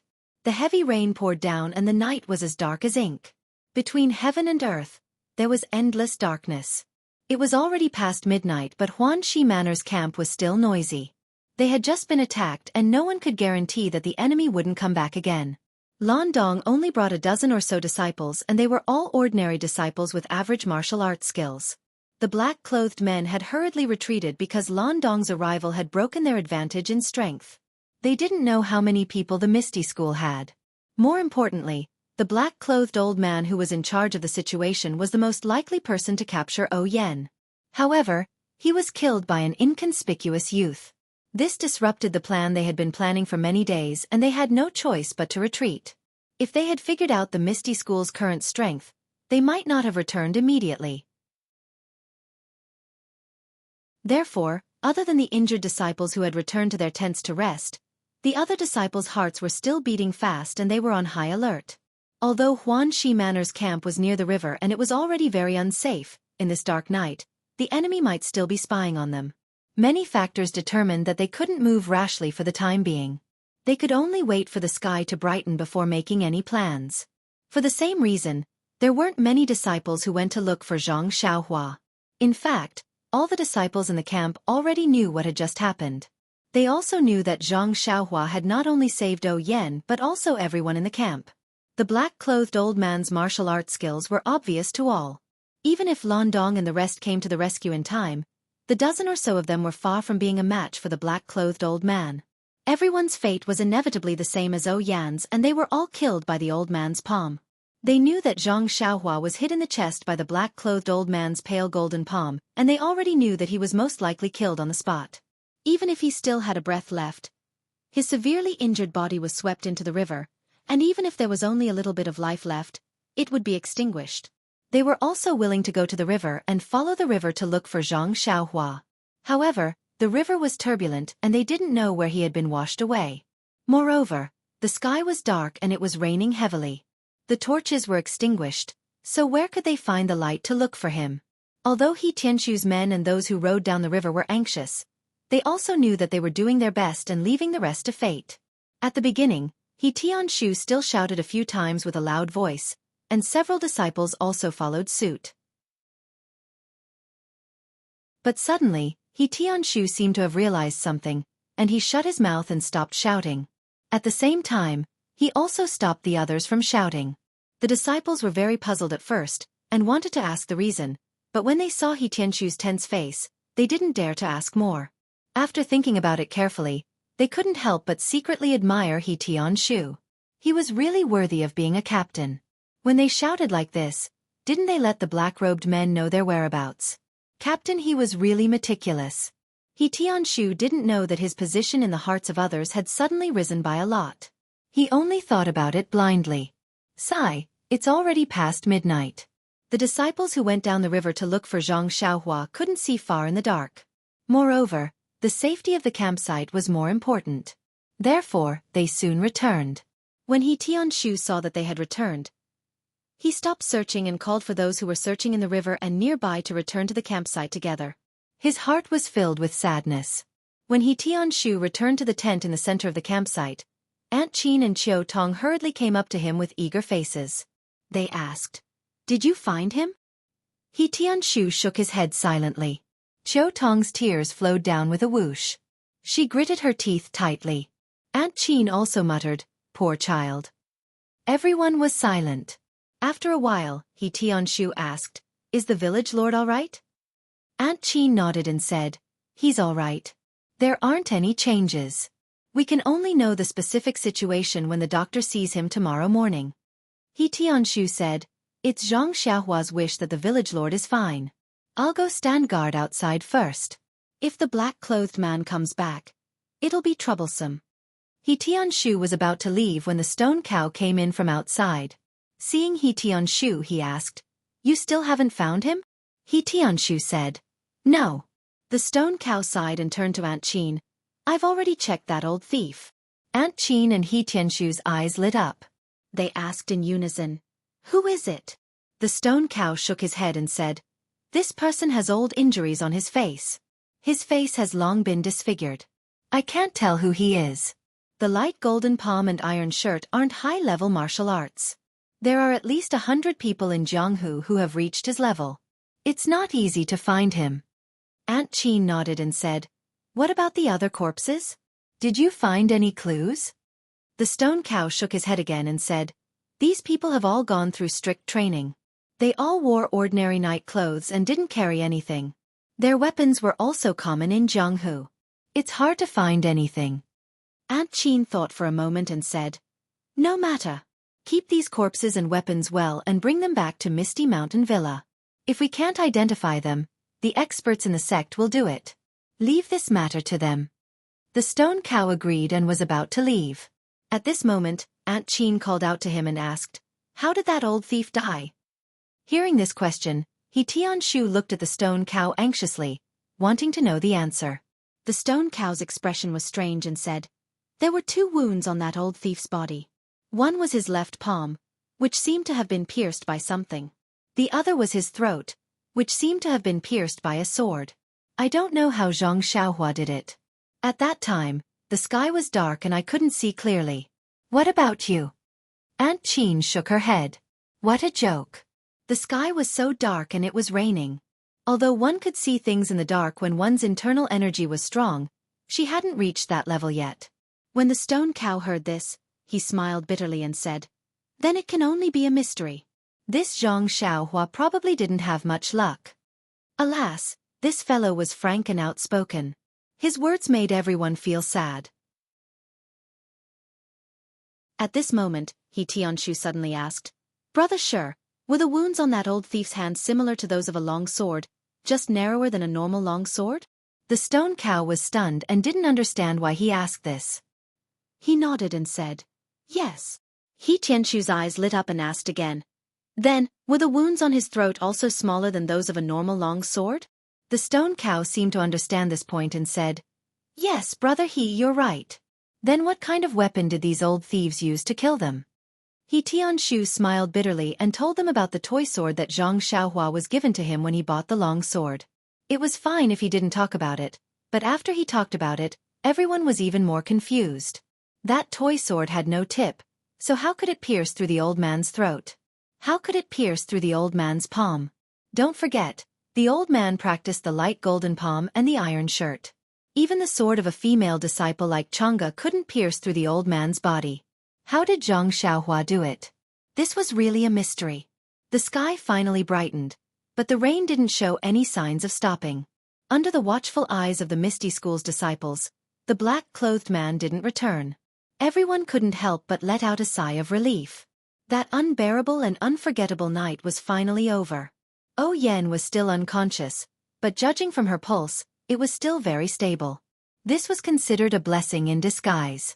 Since the village head was unconscious, Aunt Qin was naturally in charge of everything. They couldn't stay in this campsite any longer, and with Oh Yan's condition, it was probably impossible for them to go south. Moreover, there were still unknown black-clothed men hiding nearby. Even if Oh Yan was fine, Oh Peng, who was far away in Pingyang City, would definitely not agree to let Oh Yan go there again. Hence, when the sky was slightly brighter, Aunt Qin gave the order to pack up the campsite and return quickly. Naturally, they couldn't take the old route on the way back. Aunt Qin followed Lan Dong's instructions and went on the nearby official road. She redrew the route back to Pingyang City. She would rather take a long detour than take the small roads. She would rather travel slowly and stay in a town for the night. Furthermore, Lan Dong quickly reported the robbery to the higher-ups and requested for more people to come and assist them. When Oh Yan woke up, It was already afternoon. The first thing she did when she woke up was to ask about Zhang Xiaohua's situation. After listening to Aunt Qin's explanation, she felt dejected. Everyone's decision wasn't wrong, and it wasn't realistic to send people to look for him now. It would be better to wait until they met up with the people from the Misty School. As for Aunt Qin's decision to return to Pingyang City, Yan didn't have much objection. Peng originally didn't agree to her coming out this time. She had coaxed and pestered him to let her go. She thought that she was just a village head and didn't have any grudges in the pugilistic world. What danger could she possibly be in? However, the cruel reality told her that humans were harmless, but tigers hurt people. Anyone who survived in the pugilistic world couldn't forget this cruel rule at any time. However, no matter how hard Yan racked her brains, she couldn't remember who exactly she had offended. Please add it to your collection, thank you.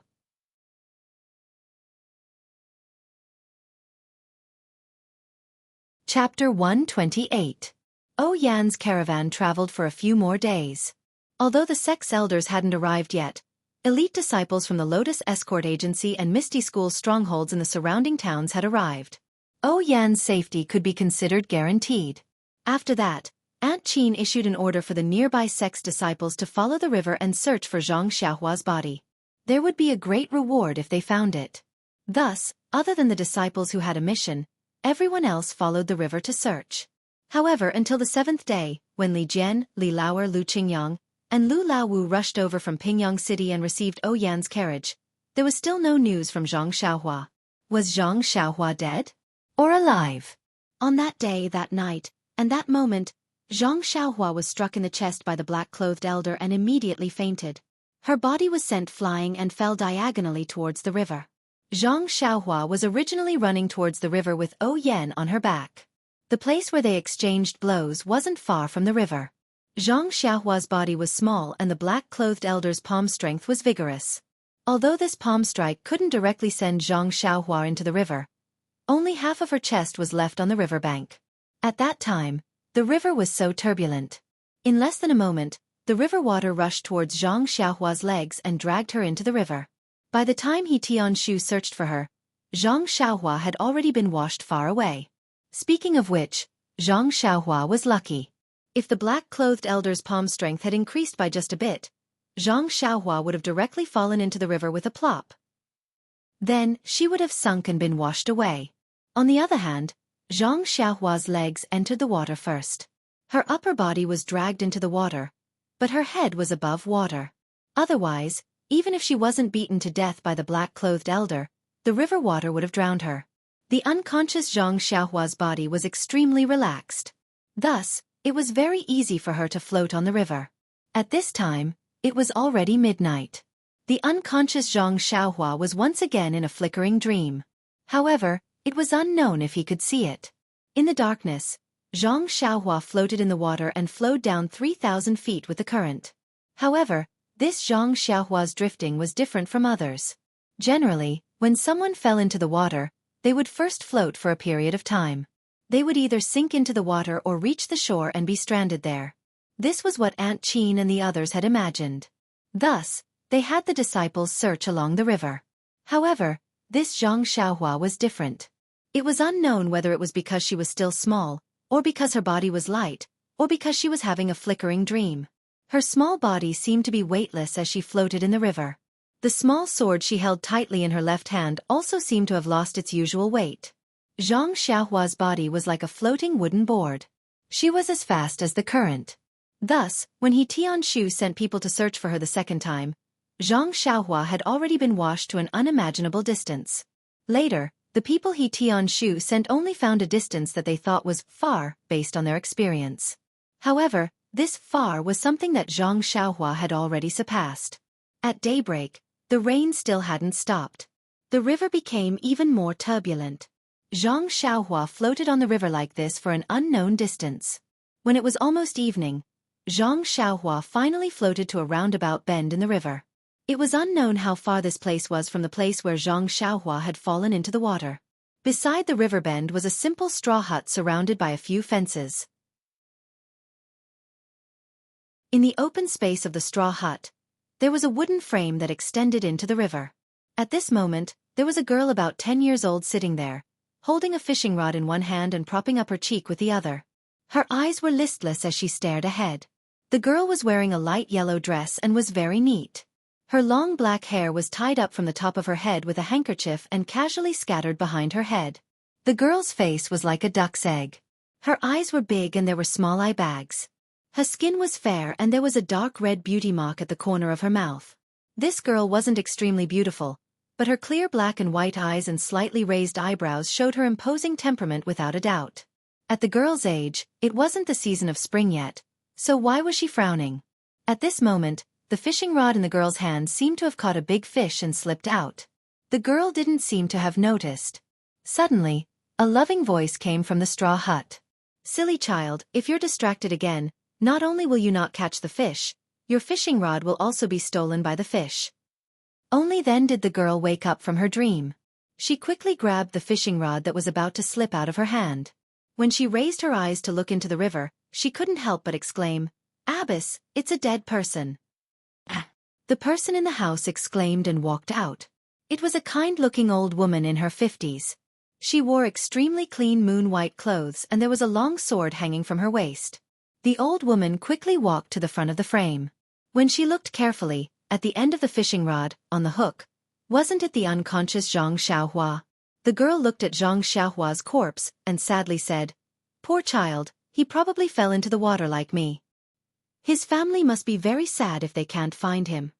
As she spoke, she seemed to have touched something in her heart. The worry on her face became more obvious. The abbess looked at the corpse in the water and said, "Then let's fish him out. Although we don't know where he fell into the water, it rained heavily last night and the river has risen a lot. It won't be easy to find where he came from. Why don't we bury him here so that he won't be soaked in the water and become food for the fishes and turtles?"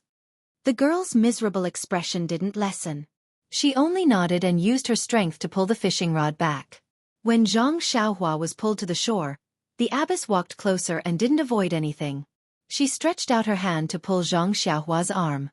Fortunately, the frame on the water wasn't very high and the water had risen a lot today. The abbess leaned forward slightly and grabbed onto Zhang Xiaohua's arm.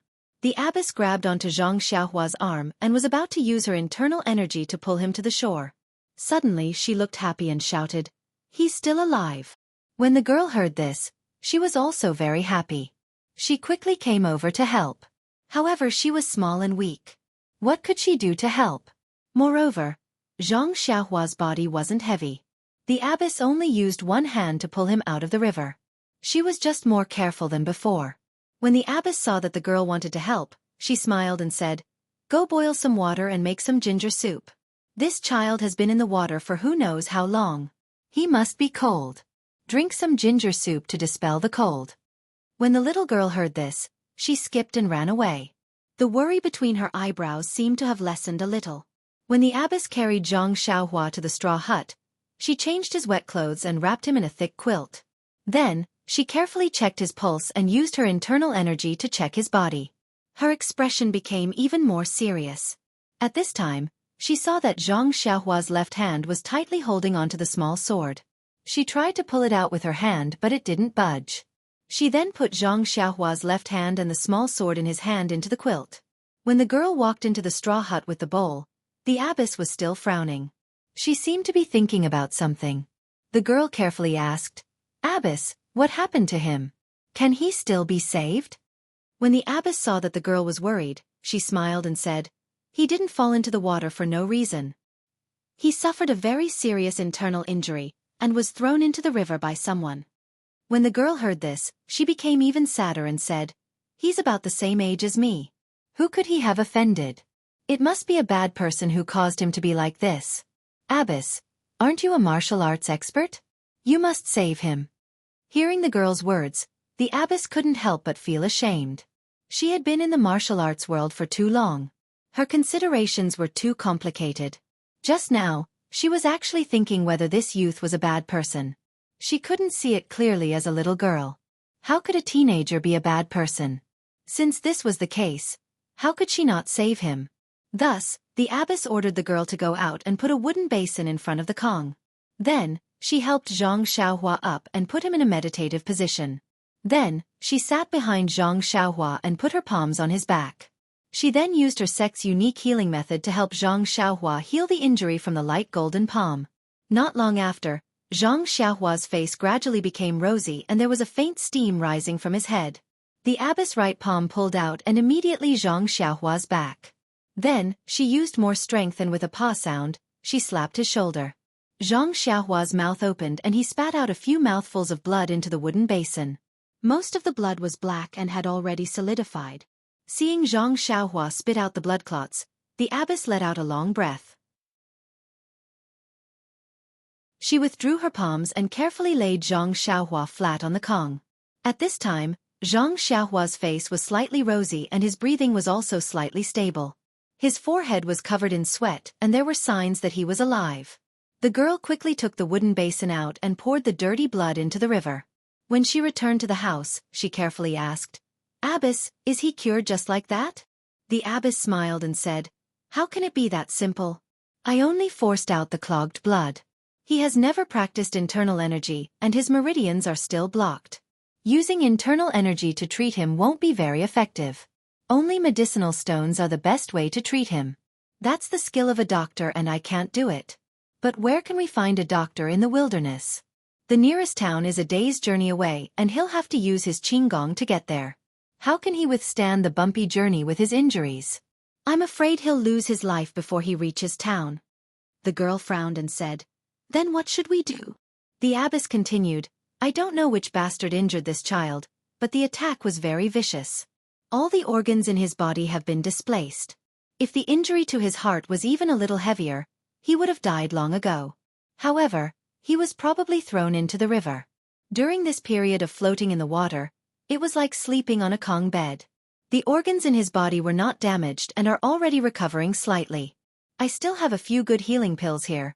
I'll give it to him in a while and see the effects. Now, the only thing we can do is to rest quietly and see how his luck is." The girl seemed to understand and nodded slightly. She looked at the ginger soup that had already turned cold and said, "Should I still feed it to him?" The abbess smiled and said, "That won't do. Just now, he thought he slipped and fell into the water.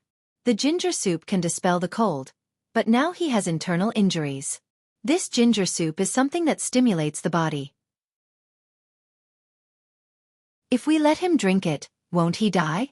You'd better change it to some plain water and feed him some pills later." The girl obeyed and went to get some plain water. The abbess took out a white porcelain bottle and carefully opened it. She poured out a thumb-sized black pill from the bottle and then pried open Xiaohua's teeth. She stuffed the pill into his mouth and washed it down with plain water. Seeing that Zhang Xiaohua still had the consciousness to swallow, the abbess became more confident. Zhang Xiaohua's arrival did not affect the abbess and the girls' lives too much. The abbess still went out in the morning and came back in the evening. She would only check on Zhang Xiaohua's condition at night and feed him a pill. The girl would stay in the straw hut and either stare blankly or wander around aimlessly. Most of the time, she would sit by the river with a fishing rod and fish with a lot on her mind. Only the river was turbulent every day. She did not know where it rained. However, nothing else appeared in the river and she did not catch any fish. A few days passed like this and the weather became colder. It was almost winter and the girl could not stand the cold. She already wanted to start a stove in the straw hut. The abbess's originally calm mood started to become irritated. Her brows would frown from time to time. She seemed to have encountered a huge problem. The girl seemed to have noticed the abbess's abnormal mood. She really wanted to ask but did not know how to start. That night, after the abbess fed the last pill to Zhang Xiaohua, the girl asked, "Abbess, your pills are gone.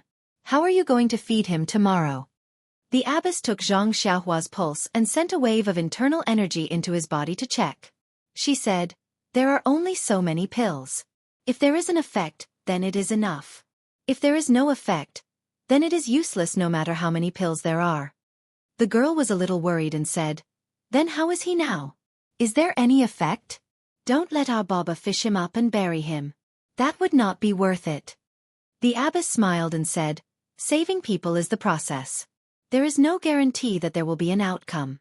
With a merciful heart, it is enough. However, you don't have to worry. This child recovered very quickly. It is beyond my expectations. His life should not be in danger. I just don't know why he has not woken up.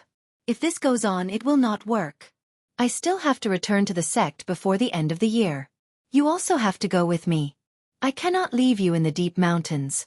But, if he still does not wake up, do we have to take him with us? The girl smiled and said, then let's take him with us. If you take me in, then I will take in another. The abbess patted her little head and said, you make it sound so easy. My sect has always taken in women and not men. Even if there are male disciples, they are mostly outer sect disciples. Moreover, I have never thought of taking in a male disciple. The girl spread out her hands and said, then we can only take him with us. We will send him to the nearest town and let him fend for himself. The abbess said, don't try to provoke me. Let's not talk about sending him to the town first. If he fends for himself with his situation, once he reaches the town, he will self-destruct. The girl blinked and said, then, maybe he will be fine before you finish your task? The abbess smiled and said, there is no maybe. When I looked for that place, it was all ready. At this point, she suddenly realized something and smiled bitterly, saying, you little girl, if you want to ask, just say it. Why are you beating around the bush? However, this matter involves a lot of things. I cannot let you know for now. Even if others ask, you can't say anything more, understand? The girl said disapprovingly, I understand, abbess. I will keep your secret. The abbess knew that she did not take it to heart, but did not point it out. She continued, it seems that my task will not be completed this time. However, I have long been mentally prepared. I will continue to do it in the future.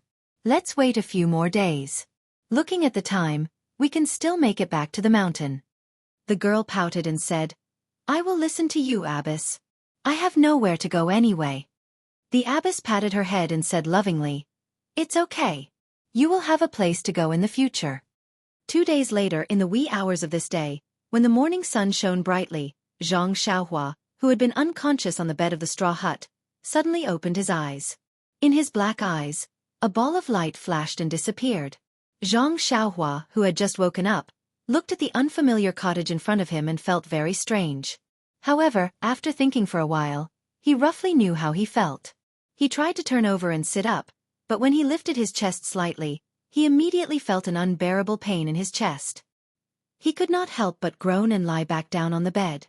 Thus, he turned his head and looked around. He opened his mouth and wanted to call for someone, but just as he was about to speak, his chest also hurt. He could not shout loudly and could only call out softly, is there anyone? His voice was very weak, like a cat's meow. Who could hear it?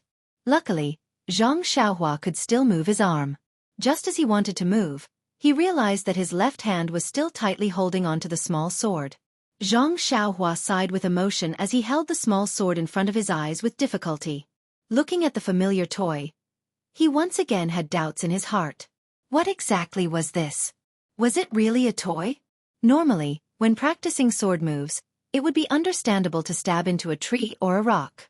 However, the martial arts of the old man in black was something that even the disciples of the ethereal sect could not stab into his body with a long sword.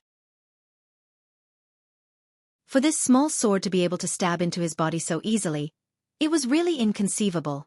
Moreover, this small sword was not sharpened. Xianxia was thinking when he suddenly heard a clear voice. You are awake? Xianxia turned his head to look. There was a little girl standing at the door with a figure similar to his.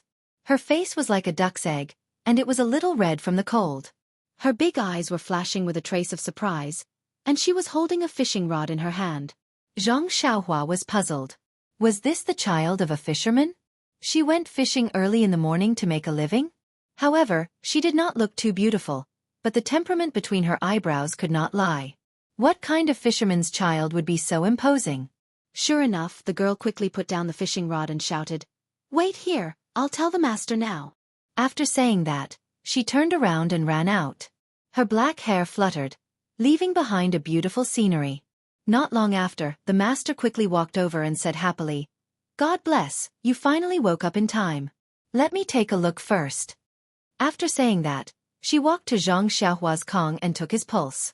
Then she transferred a strand of true qi into Xianxia's body and said, Not bad, child. You have recovered very well. In these 10 days, you are actually able to recover half of your injuries. Your body is really not ordinary. You are full of vitality. Sigh, it's good to be young. You can recover so quickly from your injuries.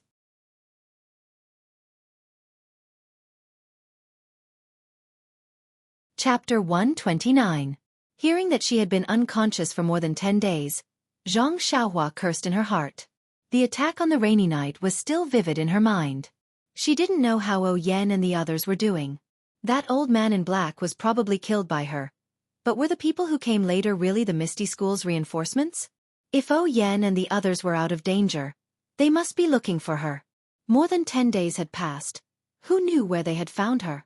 She wanted to ask the mistress where she was, but she didn't even know where she had fallen into the water. She also didn't know how far she had drifted along the river. What was the point of asking? Thus, Xianxia could only force herself to stay awake. She looked at the mistress and said softly, "Thank you, mistress, for saving my life." The mistress touched her forehead and said with a smile, "This child is really sensible. If you want to talk about saving your life, you have to thank this girl first. If it wasn't for her fishing you out, who knows where you would be drifting now?" Fishing me out? Xianxia was stunned. She immediately remembered that she saw the little girl holding the fishing rod and immediately understood. She looked at the little girl beside her with gratitude and said softly, "Then I still have to thank Miss for saving my life." The little girl smiled faintly and said, "You're welcome. I only saw you. Fishing you out and feeding you medicine were all due to the mistress.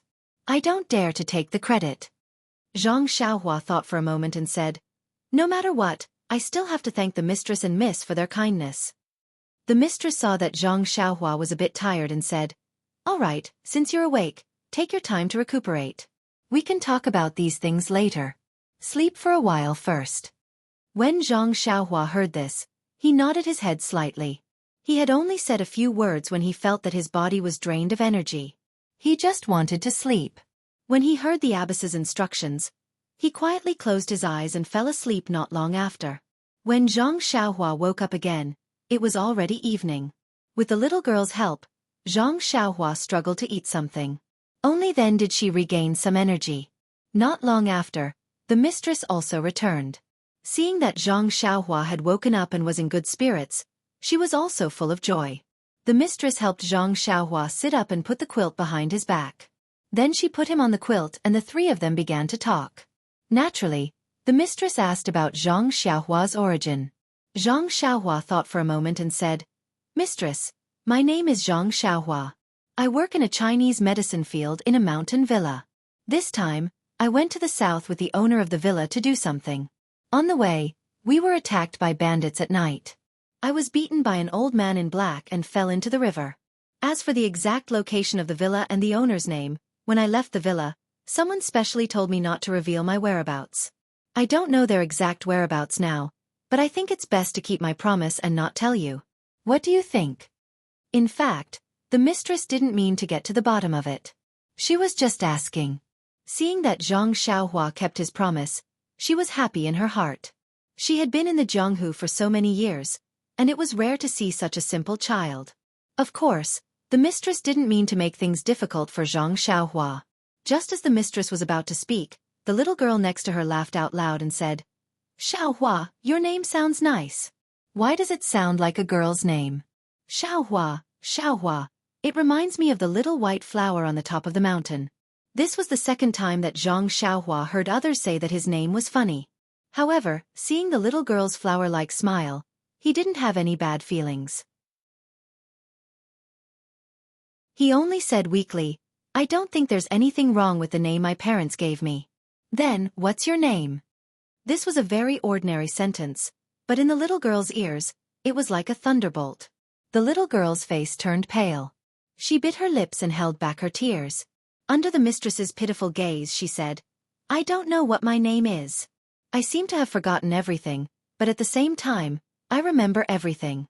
But I just can't remember. My previous life seemed to be a dream. I can't explain it clearly." The mistress sighed and said, "I met her some time ago in the barren mountains. At that time, she was also unconscious. When she woke up, she had forgotten everything. She didn't even know her name. Zhang Xiaohua smiled and said, "Mistress is really a good person. You saved me and this little girl in a row. Your merit is boundless." "That's right, little girl. Since you were in a dream before, now that you've woken up, you have a new life. You should be happy.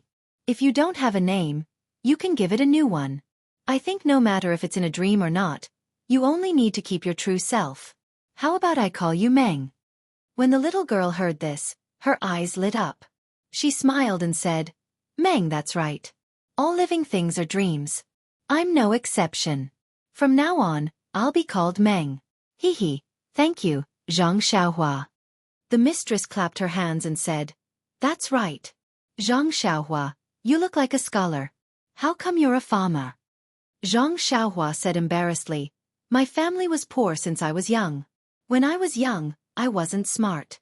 My father didn't let me study much. During this time, I read a lot of books, so I know some things. Little Meng saved me, so giving me a name can be considered as forming a good karma." Then, Zhang Xiaohua said embarrassedly, "I still haven't asked for Shirtai's name. I'll remember it in my heart and repay you in the future." The Shirtai said with a smile, "Actually, you're not a person of Jianghu, so there's no harm in me telling you. However, for some reason, you only need to remember that my name is Jing Xian. And during this time, it's best to remember it in your heart and not tell others." Zhang Xiaohua said solemnly, "I know, Shirtai. Everyone has their own privacy and secrets. We should all give each other some space. I'm already happy that Shirtai doesn't blame me. I'll treat Shirtai's matter as normal." Shirtai said with a smile, "Zhang Xiaohua's words are reasonable. Everyone knows that taking a step back makes the world better. But how many people understand? If they really understand, how much less bloody can there be in Jianghu? It's a pity that Jianghu is a place where fists matter. When your fists are hard, you'll have reason and won't care about other people's privacy and secrets. Zhang Xiaohua, I hope that when you grow up in the future, you can remember what you said today and do what you said." Zhang Xiaohua bowed and said, "I know, Shirtai. I'll try my best to do it." The three of them talked for a while. Shirtai saw that Zhang Xiaohua was tired, so she let him rest and pulled Xiaoming out. In the next few days, Shirtai still went out early and came back late. Zhang Xiaohua's injury also recovered rapidly.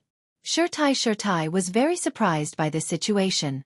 She had personally checked Zhang Xiaohua's injury. It was serious and abnormal. According to her idea, it would take at least a few months of rest. So she had been thinking about how to deal with this matter. Now it seemed that Zhang Xiaohua's recovery in these 10 days was comparable to others' recovery in 1 or 2 months.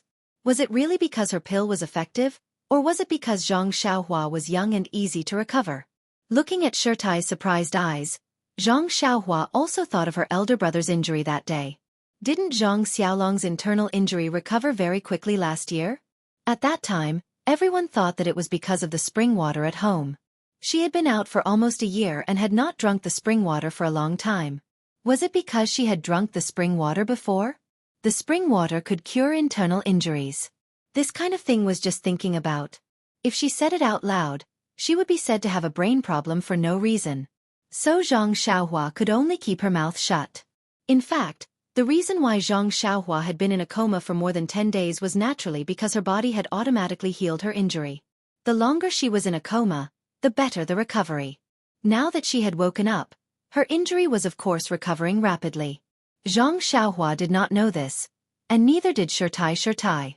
However, it did not matter whether she knew or not. After all, Zhang Xiaohua was getting better day by day. On this day, Zhang Xiaohua and Xiaoming were still in the cottage. Zhang Xiaohua could already walk on the ground. She slowly moved to the door of the cottage. Outside the door was the warm sunshine, which made Zhang Xiaohua feel warm. Xiaoming did not go fishing. She threw the fishing rod aside and also sat down barefoot. She asked Zhang Xiaohua, "Brother Xiaohua, where is your home? Who is in your family? Can you tell me? I will definitely keep it a secret for you. I won't tell anyone." Zhang Xiaohua looked at Xiaoming's face in the sunshine and smiled. She said, "This you can tell me. There is no need to keep it a secret. My family lives in Guozhuang House, a small village in Lu Town. However, don't ask me where Lu Town is. I have never seen a map, so I can't tell you clearly. My family now has my father and mother, as well as my elder brother and sister-in-law. Second brother and I came out to make a living. I used to have a grandmother who was very good to me. She just passed away last year. Speaking of his grandmother, Xianxia thought of many things again. Therefore he told Xiaoming about how he started to open up wasteland last year, dug wells, went to the market during the new year, met bullies, and saved Lu Qian. In the end, he talked about how his elder brother met the bandits in Shitsue Mountain when he married, and how his grandmother passed away at his elder brother's wedding. He talked for a whole morning. In the end, not only did Zhang Xiaohua cry sadly, but even Xiaoming also cried. She was sad for the experience of Zhang Xiaohua's family, and the death of Zhang Xiaohua's beloved grandmother. Xiaoming looked at Zhang Xiaohua enviously and said, "Brother Xiaohua, you have a harmonious and loving family. I really envy you. I don't know where my home is, and I don't know where to find it." Zhang Xiaohua comforted her and said, "Everyone has a home, and so do you. Maybe you don't know where to find it now, but it doesn't mean that you don't have a home. I believe that you will be able to find your home in the future. Your father and mother. Moreover, Shirtai is very good to you now. She loves you as much as her mother." Xiaoming said with a smile, "Xiaohua, you are right. I must have a home, and like you, I must have a lot of family stories. My family is also very loving. When I remember or find it, I will tell you, okay?" Zhang Xiaohua smiled and said, "No problem, Xiaoming. I believe I will wait until the day you tell me. Moreover, if there is a chance in the future, I am very willing to invite you to our Guozhuang house. My father, mother, elder brother and sister-in-law will all like you very much." Xiaoming also smiled. Her smile was like a flower, and in an instant, the slightly cold shell just now faded away. Perhaps, this was the true temperament of a teenage girl. At this moment, Xiaoming only wanted to stretch out her small hand and make a pinky promise with the youth who was still recuperating. But when her small hand was halfway out, she thought that this was just a young game. Perhaps it was not suitable for her to do so at this age. A blush appeared on her face, and she quickly withdrew her small hand. The youth in front of her looked extremely ordinary, and his face was pale because of his illness. However, he was the first playmate in her memory. Although this playmate was most likely lying on the bed, the home he mentioned gave Xiaoming perfect expectations. Therefore, Zhang Xiaohua's home, Zhang Xiaohua's people, and Zhang Xiaohua's things all left a very deep impression on Xiaoming. Shirtai gave her the care of an elder, while Zhang Xiaohua gave her the joy of a companion. This perhaps was called fate? The sun was shining brightly, and the river was gurgling. On this endless continent, there might be stories of joys and sorrows happening every day. However, at this time, it belonged to the boys and girls beside the cottage.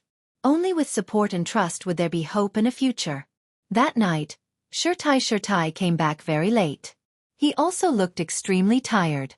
However, Zhang Xiaohua and Xiaoming had never been nosy people, so they did not ask much. The next day, Shirtai did not go out, which was unusual. Instead, he called Zhang Xiaohua and Xiaoming to the cottage. Zhang Xiaohua had a premonition. As expected, Shirtai first checked Zhang Xiaohua's injuries, and then said, "Zhang Xiaohua, your injuries have stabilized. There are no major problems. In the future, you just need to rest." Zhang Xiaohua hurriedly bowed and said, "This is all thanks to you, Shirtai. Thank you so much." Shirtai smiled and said, "You are still so polite. We have lived together for more than 10 days, and I even see you as my nephew. Don't mention the words of thanks again. However, the end of the year is approaching, and I can't stay here any longer. Tomorrow, we will set off for the encampment of our sect. Xiaoming will go with me. What about you? What are your plans?" Zhang Xiaohua thought for a moment and asked, Shirtai, what do you think I should do?" Shirtai said, "Your injuries are not serious. You can barely go with us. There may be changes on the way, but with me, it won't be too serious.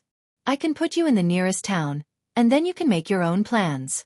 You can find a way back, or you can recuperate in the town." Zhang Xiaohua asked again. Then Shirtai, I want to ask again. Xiaoming, what are your plans? Shirtai smiled and said, as for Xiaoming, I plan to take her back to the sect first. Her aptitude is average, and she is old. Although it is not suitable for her to practice martial arts, it is not difficult for me to take her in with my status. Let's not talk about practicing any peerless martial arts. As long as she can protect herself and live a stable life in the future, it will be enough.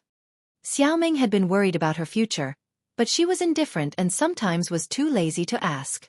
This time, when she saw Zhang Xiaohua asking for her and Shirtai thinking for her so thoroughly, her eyes could not help but turn red. She walked to the Shirtai, pulled her sleeve and said, Shirtai, thank you. Shirtai lovingly touched Xiaoming's head and said, Xiaoming, it is my fate to meet you. Looking at you now, you have the shadow of me in the past. Since I have some ability to take care of you, I am naturally willing to help you. In this Jianghu, it is not necessarily full of schemes and tricks. There is also warmth. Xiaoming seemed to understand and nodded. When Zhang Xiaohua heard that there was such a good thing, he cried, Shirtai, you accept one disciple, 2 disciples are also accepted. Why don't you accept me as your disciple? Shirtai smiled and said, although there are male disciples in our sect, they have never been pro-disciples. Male disciples also belong to the outer sect. I can't accept male disciples. If you are willing to go to our sect, I can consider finding someone to accept you.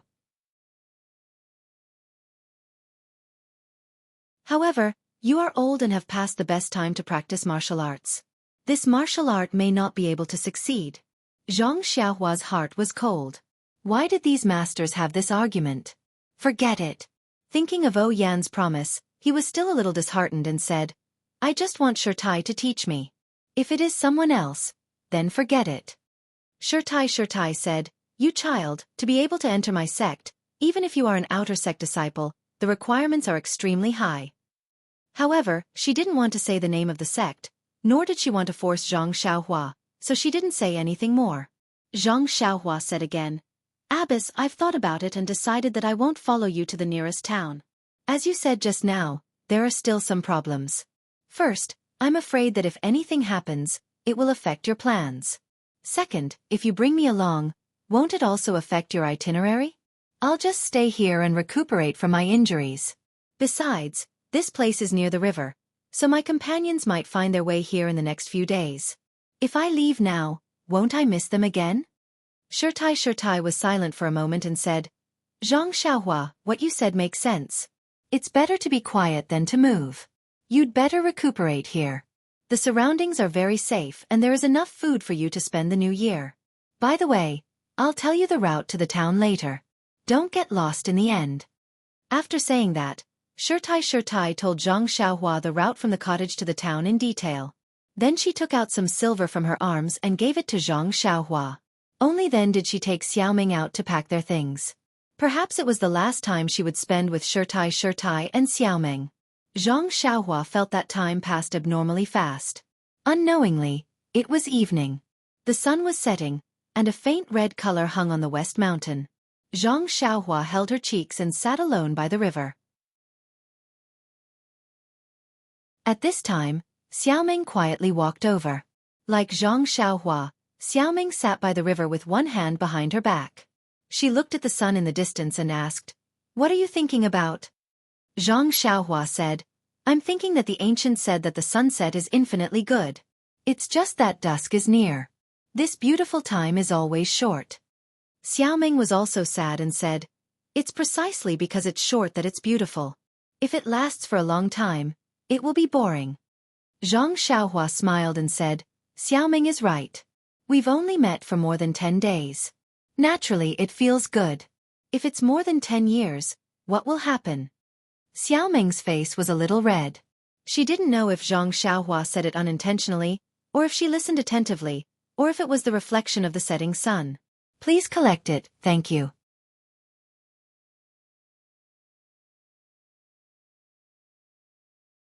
Chapter 130. In fact, Xiaoming was still thinking too much. Zhang Xiaohua was just expressing his feelings. He didn't have any girls to play with since he was young.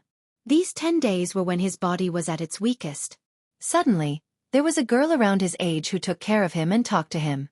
He felt very good. Naturally, he would think about how it would feel after a long time. How could he know anything now? Of course, he didn't know what was the first awakening of love. Then, Xianxia said, "It can be considered fate to accompany you in this wilderness. However, after parting today, I don't know when we will meet again." Looking at Shirtai's intention, you have to practice martial arts well. When your martial arts are great, when you go to Jianghu to do chivalrous deeds, you may be able to meet again. Xiao Meng thought and said, "Gid Xiaohua, I don't know which sect Shirtai is in. Can you tell me where you are?" Zhang Xiaohua was silent and said, "I didn't join any sect. I only practice some incomplete fist techniques. As for other things, I told you everything I can. This is related to the safety of some people. It's better if I don't say." AI. Poor Zhang Xiaohua. Why didn't he know anything about a girl's thoughts? Can't you just say a few more words? However, it was his behavior that made Xiao Meng feel that he was different from others. Xiao Meng nodded and said, "I know that Xiaohua Gij is from Lu Town and lives in the Guozhuang house. That's enough." Then, Xiao Meng bit her lower lip. The hand that had been behind her back stretched out in front of her eyes. She said to Zhang Xiaohua with a trembling voice, "Xiaohua Gij, after parting today, I don't know when we will meet again. I found this in my own purse. I carry it with me. I don't remember its origin, but it looks a little familiar. It must be something that belongs to me. Now, I will give it to you as a souvenir." When Zhang Xiaohua looked carefully, he saw that the jade-like girl was holding a pair of pearl hair clips. He couldn't help but be shocked. He waved his hand and said, "How can I dare to accept such a precious thing?" Xiao Meng said angrily, "What's so precious about it? Was it because it was valuable? But even if it was worth a lot of money, if no one used it, how much money would it be worth if it was casually thrown away? But even if it was a worthless item, if someone cherished it, wouldn't it be more valuable than this item that no one wanted? If you don't want it, I'll just throw it into the river." After that, he was about to throw it away. Zhang Xiaohua saw this and hurriedly said, "Don't throw it away. I'll take it." He hurriedly caught it with his hand and muttered in his heart, "This is worth 4 or 5 taels of silver. Wouldn't it be a pity to throw it into the water for no reason?" How could Xiao Meng hear his thoughts? Seeing him take it, she also smiled sweetly. However, after that, Zhang Xiaohua rummaged through his body. Then, he awkwardly took out his toy sword and handed it to Xiao Meng. Xiao Meng didn't know why, but she reached out to take it. Unexpectedly, the toy was very heavy. She wasn't careful and almost slipped to the ground. Xiao Meng used her strength to hold it in her hand. Then she heard Zhang Xiaohua say apologetically, "The ancient said that it was impolite to come and go. But after searching all over my body, I only have this one thing. How about I give it to you as a souvenir?" Xiao Meng looked at this abnormally heavy and black thing. She didn't know whether to laugh or cry. She said, "Such a precious thing, how do you want me to hold it?" The word heavy was pronounced very heavily. Zhang Xiaohua scratched his head and spread out his hands. He said, "But I only have this one thing." Xiao Meng saw that he really gave it to her. Her eyes turned and she said with a smile, "Then I'll accept it. However, this little thing is too heavy. It's not convenient for me to hold it. How about I leave it with you first?" After saying this, she laboriously handed it over. Zhang Xiaohua tilted his head and thought for a moment. Then he took it and said, "Then it's a deal. From now on, this thing is yours. I'm just temporarily keeping it." Xiao Meng smiled and nodded. But when Zhang Xiaohua put the small sword into his arms, he still felt that it wasn't appropriate. He tilted his head and thought for a moment. Then he patted his forehead and said, "Got it." Then from the pair of pearl hair clips in his hand, he took out one and gave it to Xiao Meng. He said, "You give this pearl hair clip to me. It's mine. I'll give you another one. How about we each take half?" When Xiao Meng heard this, her face flushed red. It seemed that blood was about to drip down. She looked at the pearl hair clip in her small hand. She didn't know whether to take it or not. She just wanted to give her first playmate a souvenir. But this Zhang Xiaohua seemed to have misunderstood something. If this pair of pearl hair clips was taken by a man and a woman, what would it become? What did it mean? Was Zhang Xiaohua hinting at something? Should she take it or not? Should she explain it to him? She had a trace of affection for Zhang Xiaohua, but it shouldn't be to this extent. It seemed that whether to take it or not was a problem. However, immediately, Zhang Xiaohua's words fell into her ears. This pair of pearl hair clips is worth 4 taels of silver. I'll keep half of it, which is only 2 taels of silver. My heart can be considered stable. Xiao Meng's face was still red.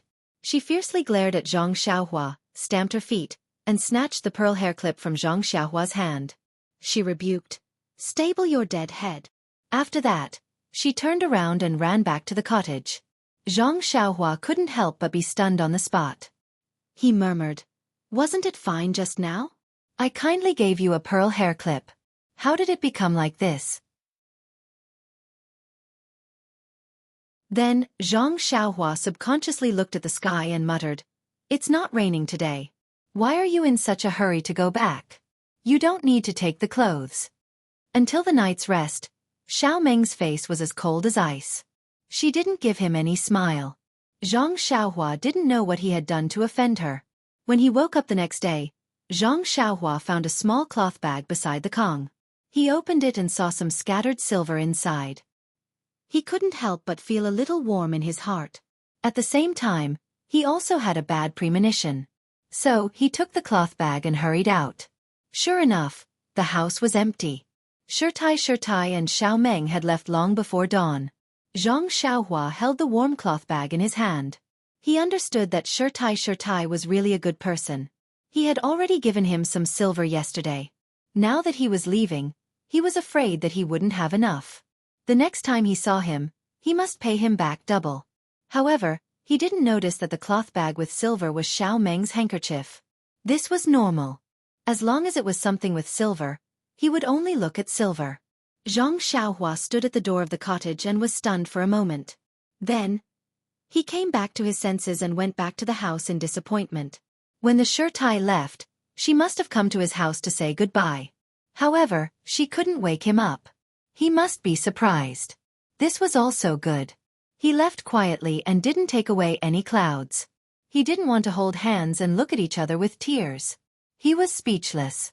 At this time, a person dozens of miles away was also thinking, "Why does Zhang Xiaohua sleep like a pig? He doesn't wake up no matter how I call him." There were usually 3 people in the cottage. Suddenly, there were 2 less people. The loneliness increased greatly. During this time, Xiao Meng didn't leave his side and often talked to him. Although Shirtai didn't appear in the cottage usually, Zhang Xiaohua could always see her sooner or later. So, he felt that there were people in the cottage usually. Today, he was left alone in the cottage. He felt bored every moment. Since Zhang Xiaohua learned how to read, he had been using books to pass the time. Now, where would there be books in this shabby cottage? So, he came to the open space in front of the cottage again. He wanted to get into a posture and practice the Big Dipper magical fist. However, after just a few moves and some twists and turns, he felt a sharp pain in his body. He had to stop with cold sweat on his face. What should he do? However, Zhang Xiaohua saw the small mountain not far from the cottage and had a new idea. He had been in the cottage for a long time, but he had never stepped out of the cottage. Now it was the same.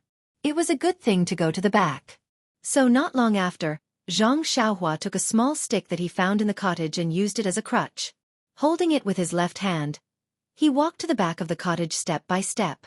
However, just as he turned around the cottage, he found that there was a very high hill behind the cottage. With his current illness, it would be difficult to climb over.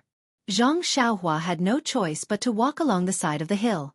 He just wanted to find a place where the slope was slightly lower. As expected, after walking for a while, there was a place where the slope was slightly lower. Zhang Xiaohua looked around and carefully climbed up with the help of the small stick.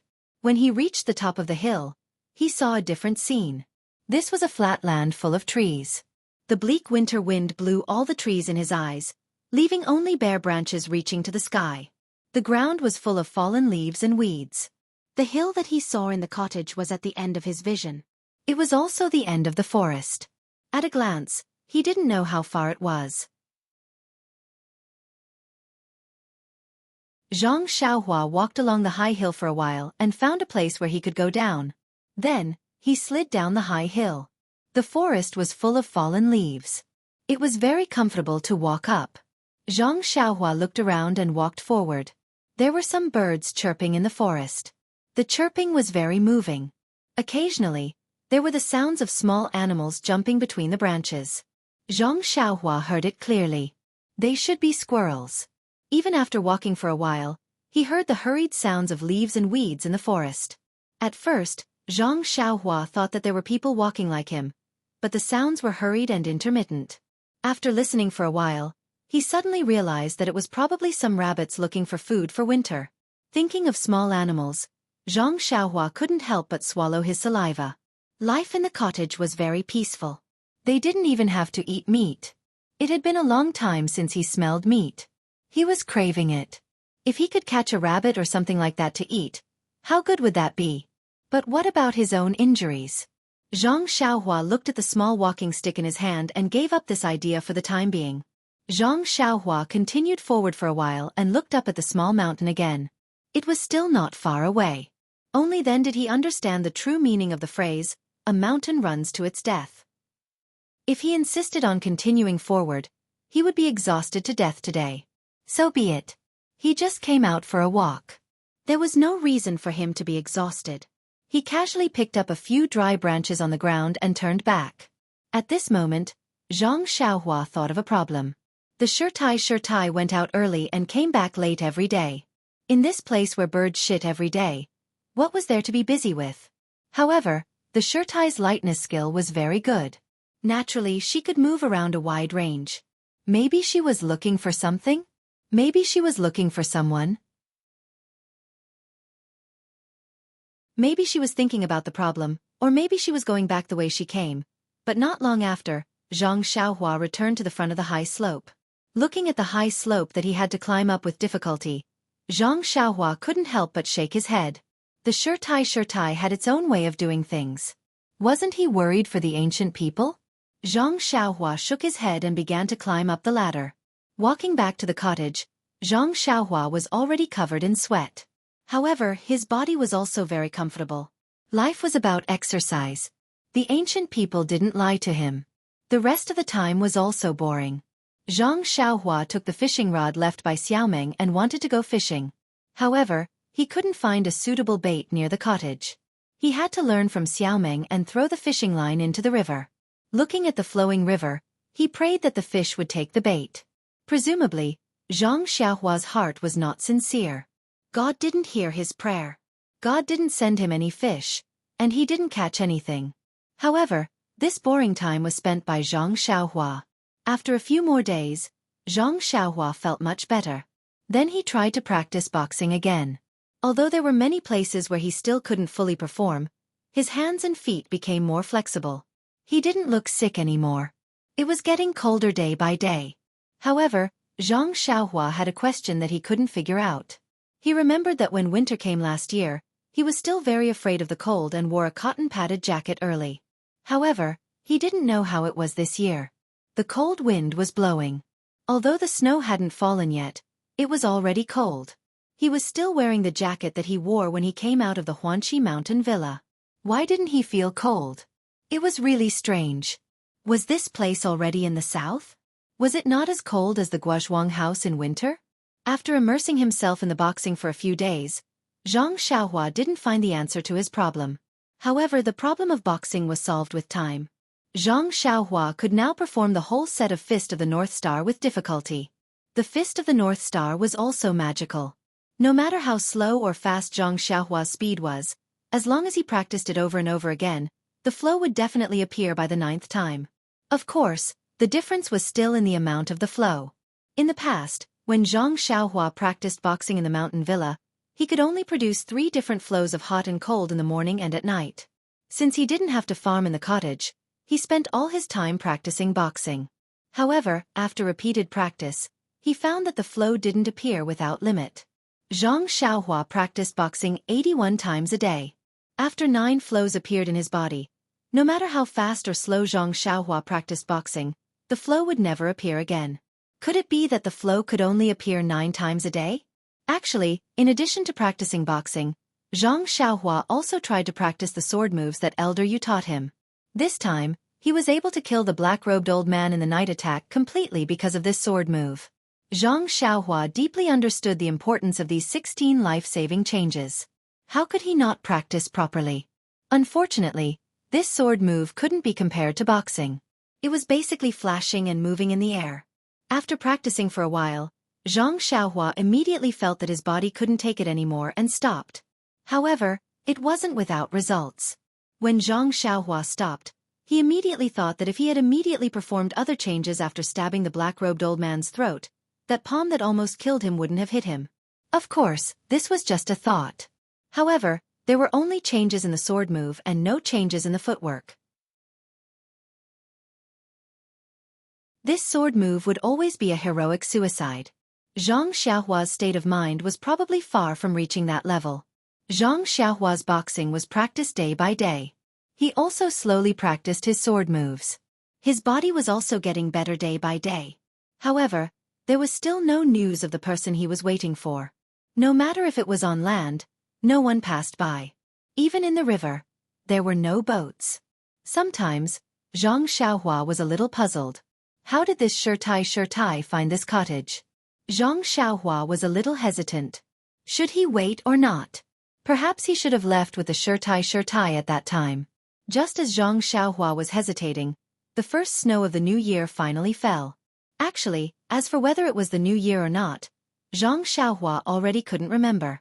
However, when he saw the snow, he naturally thought of the new year. He would just take it as an auspicious sign of the new year. Since the first time, Zhang Xiaohua had also gone to the woods behind the cottage several times. However, he returned empty-handed. Now that it was snowing heavily, it was a good opportunity to hunt. One morning, Zhang Xiaohua took his small crutch again and went straight to the high slope behind the cottage. Everyone had a habit, and Zhang Xiaohua was no exception. He still took the route that he had chosen for the first time. When Zhang Xiaohua walked into this snow-white world, not only did he feel that the world was full of ice and snow, but he also felt lucky that there were many animal footprints on the thick snow. He guessed that he wouldn't return empty-handed this time. However, when Zhang Xiaohua really walked into the woods, he realized how wrong he was. The thick snow was either flat as before, or there were countless shallow and small traces.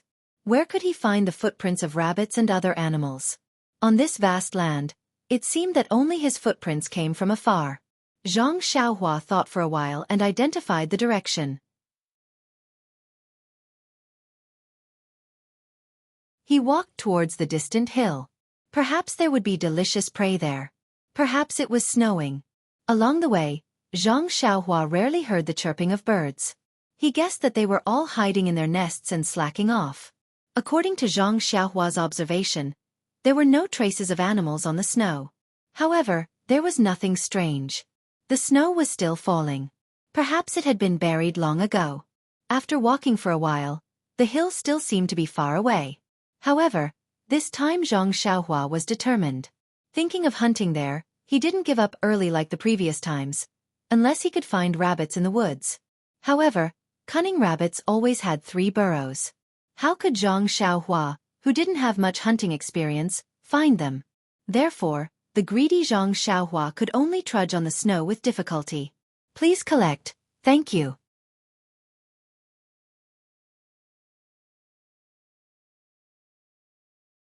Chapter 131. Zhang Xiaohua walked for a whole morning, but the snow seemed to show no signs of stopping. The more he walked, the more inconvenient it became. From time to time, there was a tendency for him to slip. Zhang Xiaohua could only carefully rely on the small walking stick. In the forest, the world was full of snow and branches.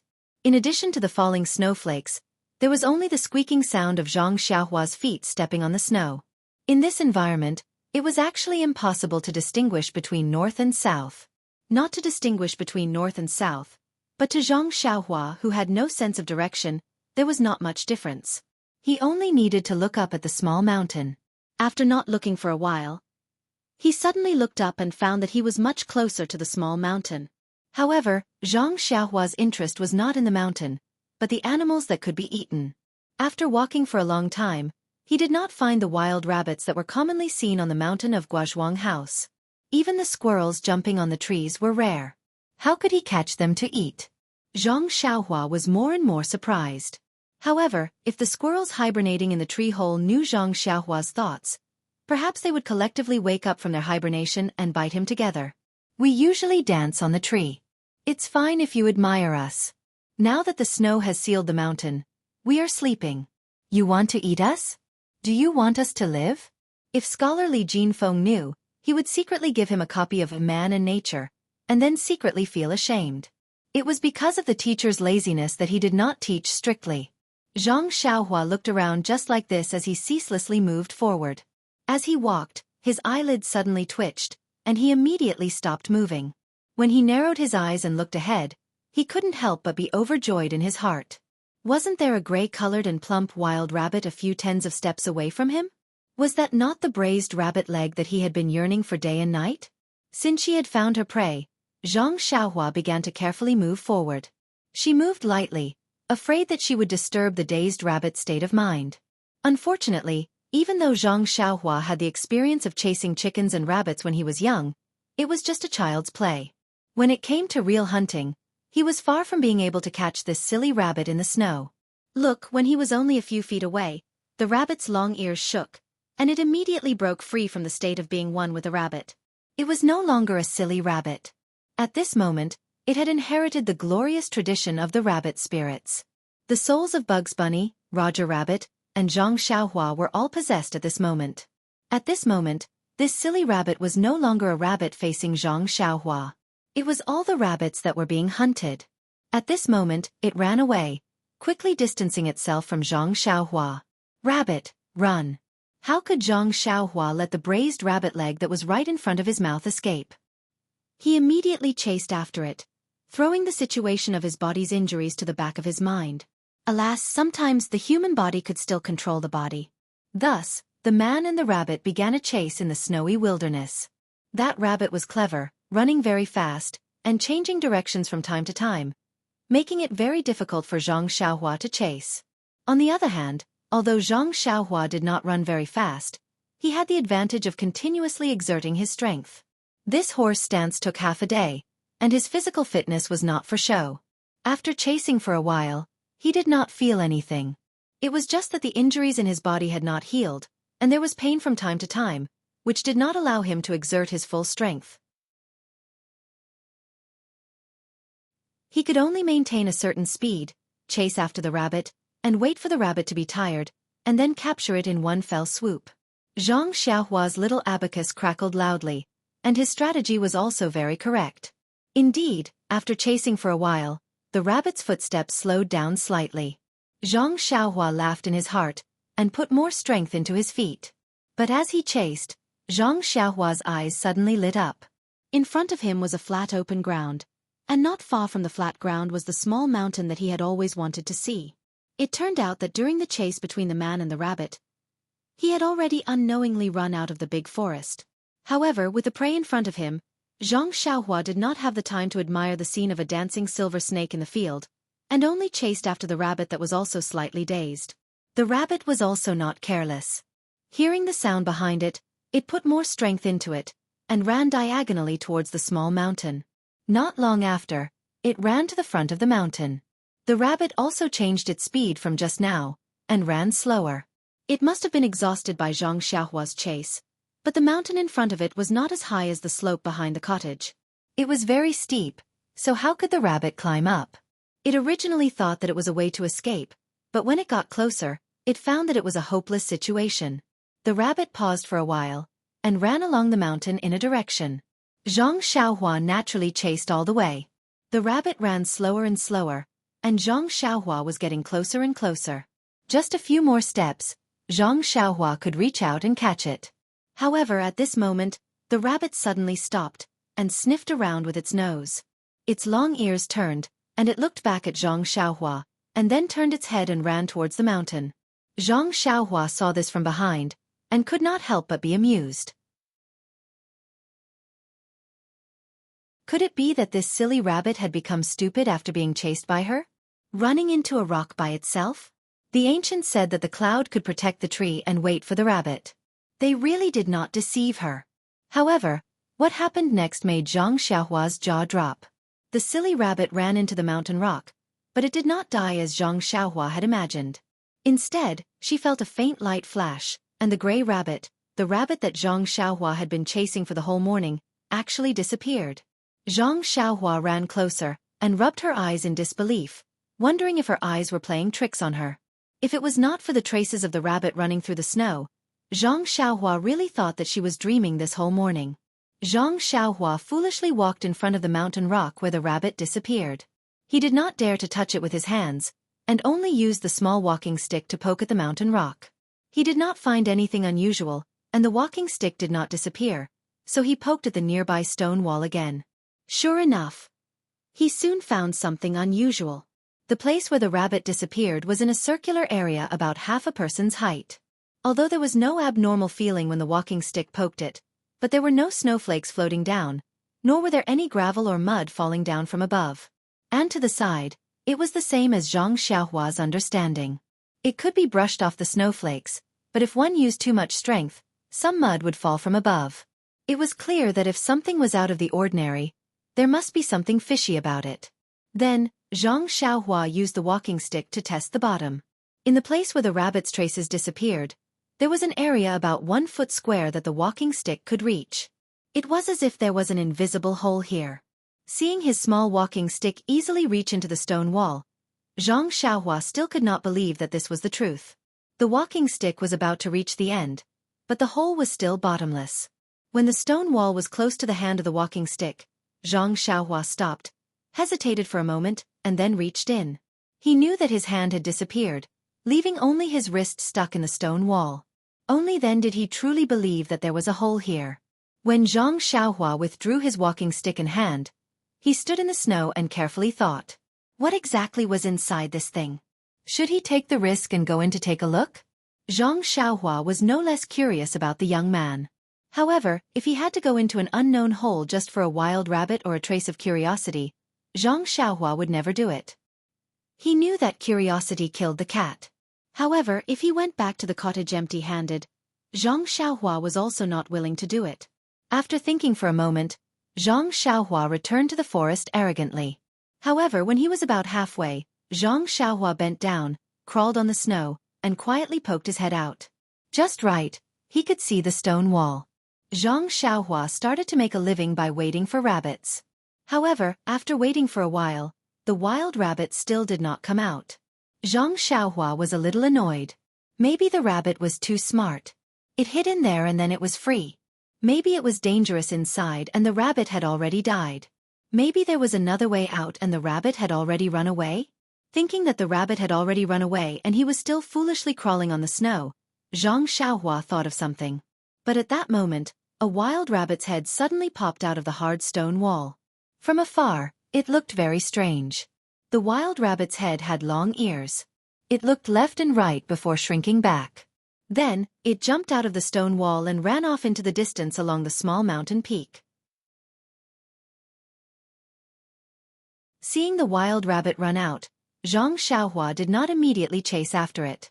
Instead, he crouched there and waited for a while. After making sure that nothing else would jump out of the stone wall, he slowly walked over. In fact, when Zhang Xiaohua was crouching on the snow just now, he had already made up his mind. If the rabbit could come out, it would not be dangerous. Moreover, there was no other way. It was very likely to be a closed place. Moreover, the hole was only 1 foot wide. A slightly bigger animal would not be able to get in. Therefore, there should not be any danger. If the rabbit went in and did not come out, then Zhang Xiaohua did not have the courage to go in and play around. When he got close to the stone wall, Zhang Xiaohua stopped again. He crouched down and reached in with his walking stick again. This time, he wanted to see if it was a long and narrow passage or a space that could allow a person to stand up. Sure enough, when his hand reached in, he exerted force and the walking stick stood up. It did not encounter any obstacles. Zhang Xiaohua knew what was going on. Then, he took out the small sword from his pocket and held it in his left hand and the walking stick in his right hand. First, he reached in and shook it for a moment. Then, he gritted his teeth and crouched on the snow, climbing stiffly towards the 1-foot-wide stone wall. Xianxia, who was crouching on the ground, only felt his vision blur. Then, he entered another place. Wasn't this a cave? He was crouching on the snow in front of the cave. When Xianxia stood up and looked carefully, there was something like a thick fog behind him. There was light coming in from the outside, but he could not see the scene outside.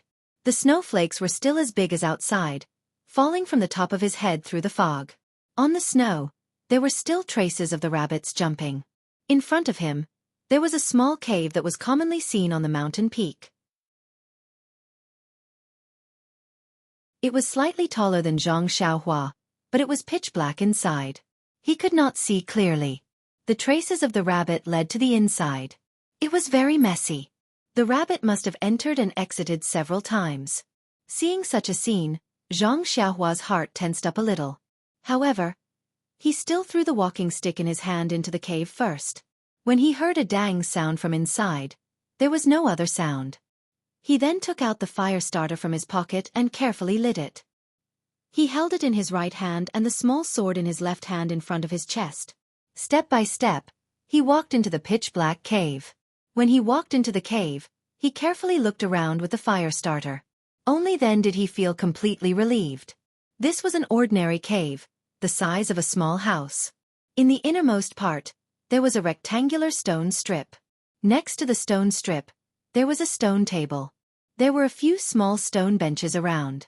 On the stone table, there was a money bag and a small square stone. The rest was empty. Then there was the small walking stick lying on the ground. Seeing the scene in front of him, Xianxia secretly frowned. What was this place? It was so mysterious. There was nothing inside, only a money bag? He was not in a hurry to take the money bag. It was on the stone table.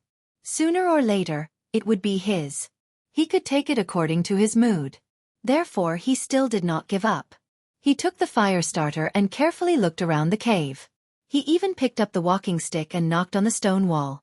However, other than seeing some spherical pits on the stone wall, he did not find anything. That pit was a little high.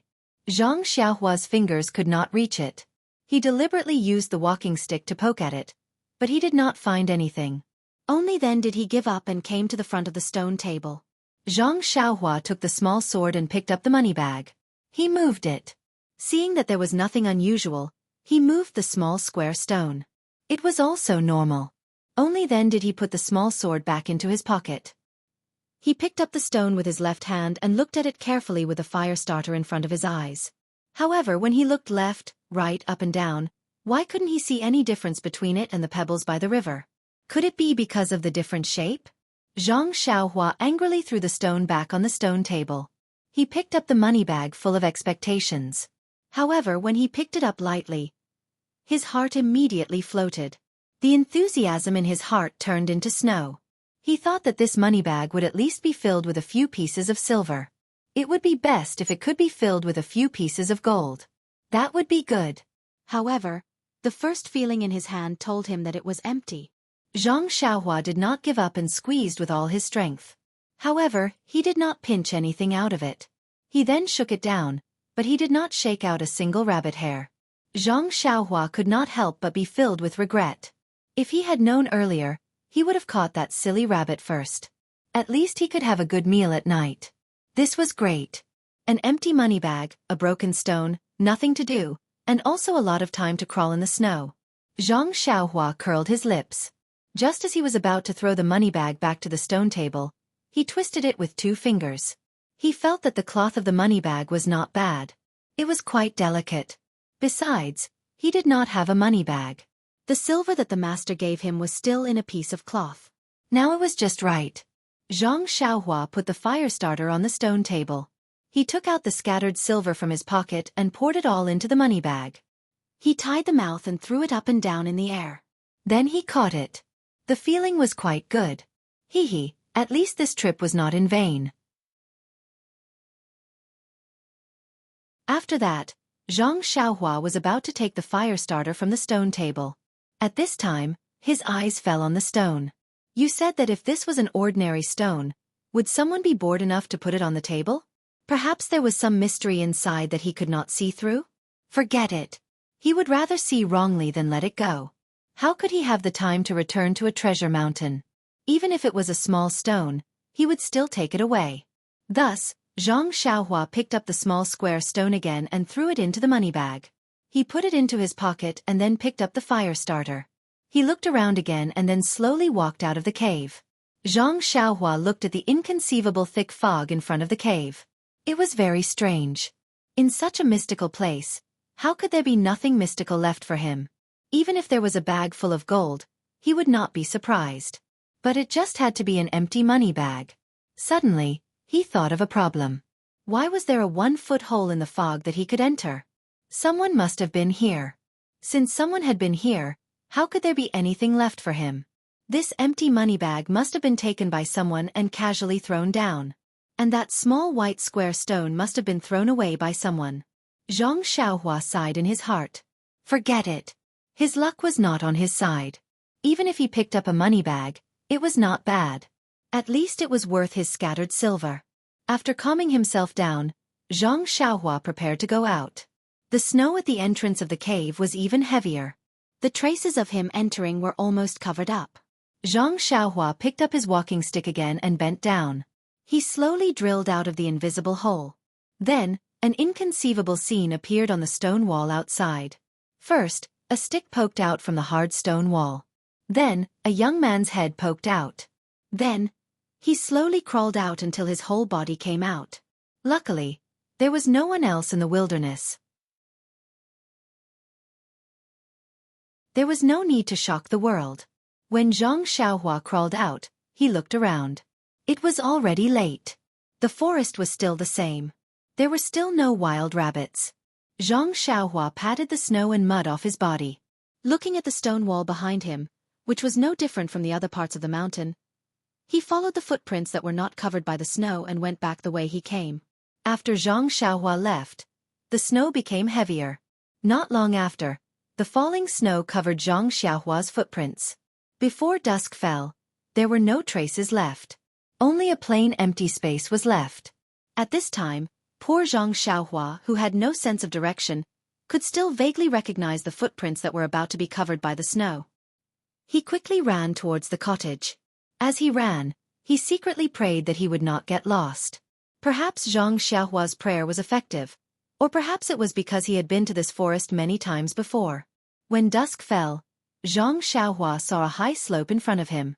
Xianxia could not help but rejoice in his heart. His tense mood relaxed, but at this moment, his right foot suddenly kicked something hard. It did not look like a rock, nor did it look like a branch. When Xianxia picked it up with his hand and brought it to his eyes, he vaguely saw that it was a frozen wild rabbit. Please collect it. Thank you.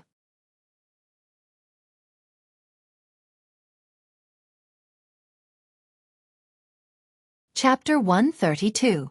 In the evening, Xianxia finally ate the rabbit meat that she had been yearning for day and night. However, it was not braised. Although Xianxia was born in a poor family and had been helping out at home since he was young, he was still a boy after all. The work he had done was in the fields. The work on the stove was still relatively unfamiliar to him.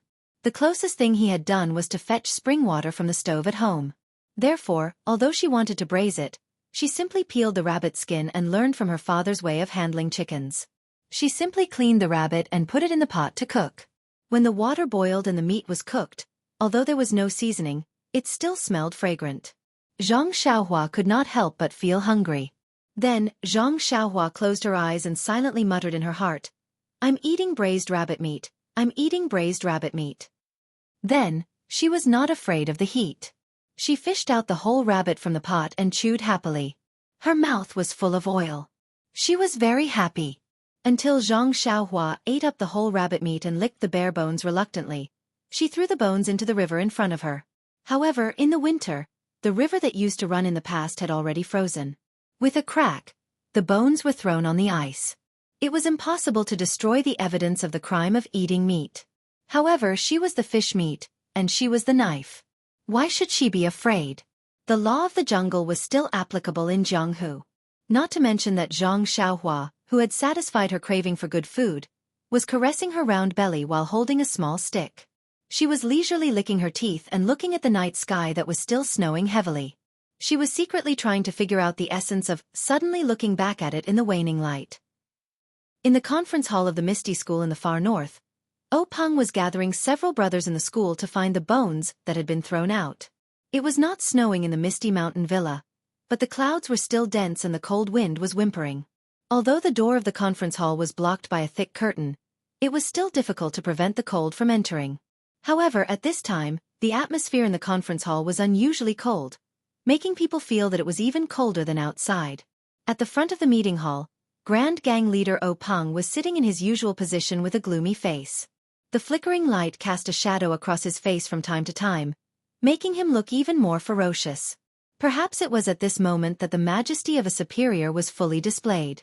At this time, everyone in the conference hall was silent. No one dared to make a sound.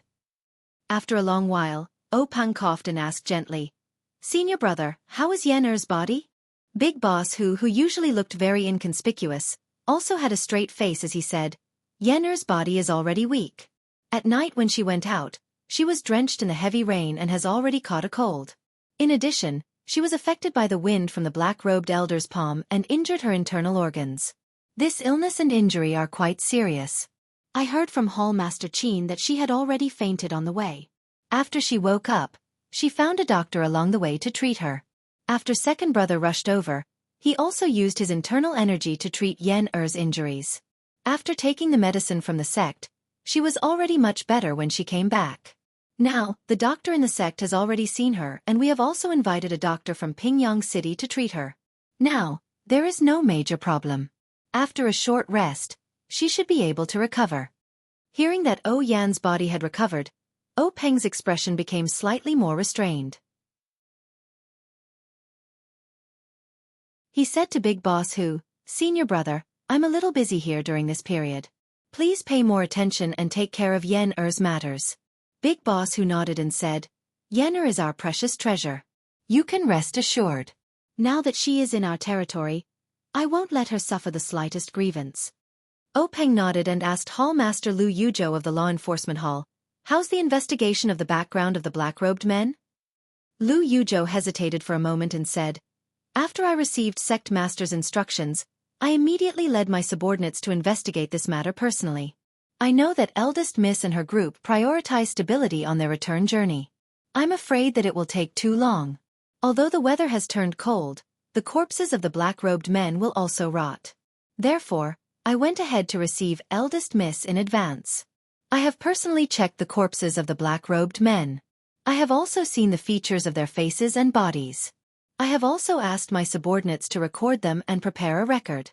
However, among these people, the black-robed old man's face has been disfigured and I can't tell who he is. As for the others, they are all mediocre people. Although I have already drawn their faces and handed them to my disciples to secretly pay attention to them, it is not easy to find out the background of these people in the vast sea of people." Peng said angrily, "Find them. We must find them. Although it is difficult, it does not mean that it is impossible. As long as there is a trace of possibility, we must find out who is behind them."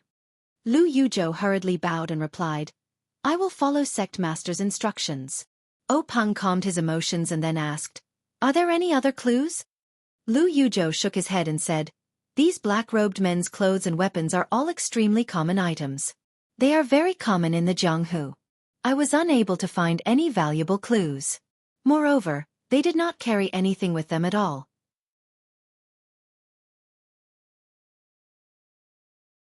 Even the cleverest housewife cannot cook a meal without rice.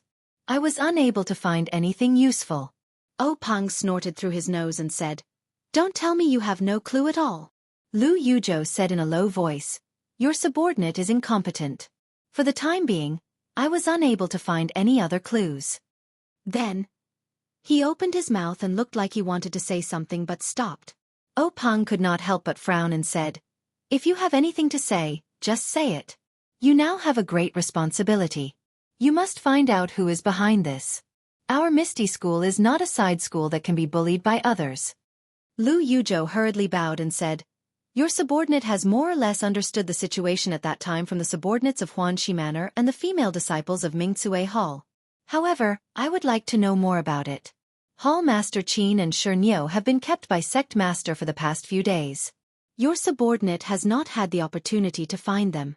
Do you think we should let them describe the situation at that time again today? It just so happens that all the elders are here. Peng nodded and said, that would be good. I have also heard some things and felt that there was something fishy. Today we will let them explain it properly and all of you can give us some advice.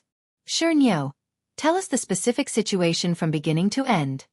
Xianxia rubbed his bald head and said, Sect Master, do you want to tell us everything? Peng glared at him and said, nonsense, tell us everything. Xianxia thought for a moment and then said, that day I drove the carriage, carrying Manor Lord O and Hall Master Qin out of Huanxi Manor's gate. Later, I felt refreshed and could not help but sing a little tune. At first they praised me, but as I sang, they did not like it.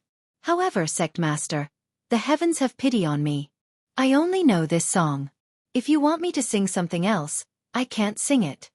Everyone listened and looked at each other in dismay. What was this? Lu Qingyang almost spat out the wine in her mouth. Then, everyone could not help but cover their mouth and laugh. Peng also did not know whether to laugh or cry. He waved his hand and said, Xianxia, tell us the important things. Xianxia frowned and said, Sect Master, didn't you want me to tell you everything? Peng spat. You have to tell me everything, but you also have to tell me everything that happened before and after the Manor Lord was attacked. When you drove out, the men in black were still nowhere to be seen. What's there to say? Also, what does your singing have to do with the attack? Xianxia replied with grievance. How would I know what is related to the black-clothed men? Maybe they were jealous because I sang well? Maybe when I drove out, the black-clothed men knew. Peng rolled his eyes and nodded. That makes sense. Lu Yuzhou, do you understand? Peng nodded and said, that's right. Lu Yuzhou nodded and said, this subordinate understands. Xianxia asked in surprise, Hall Master Lu, what do you understand? Why don't I understand? Peng waved his hand and said, it's none of your business. Just tell me. Xianxia asked patiently, then do you still want to tell me everything? Peng thought for a moment and said, just tell me everything. Xianxia asked again, do you really want to tell me everything? Peng said angrily, just tell me. Don't talk so much nonsense.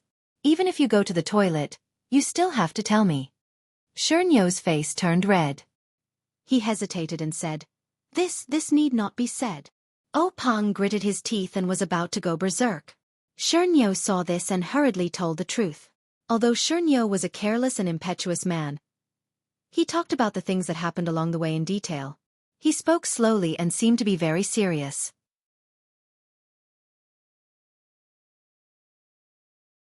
When he said that every place along the way, there was a youth called Xianxia who went out to find a place to practice martial arts.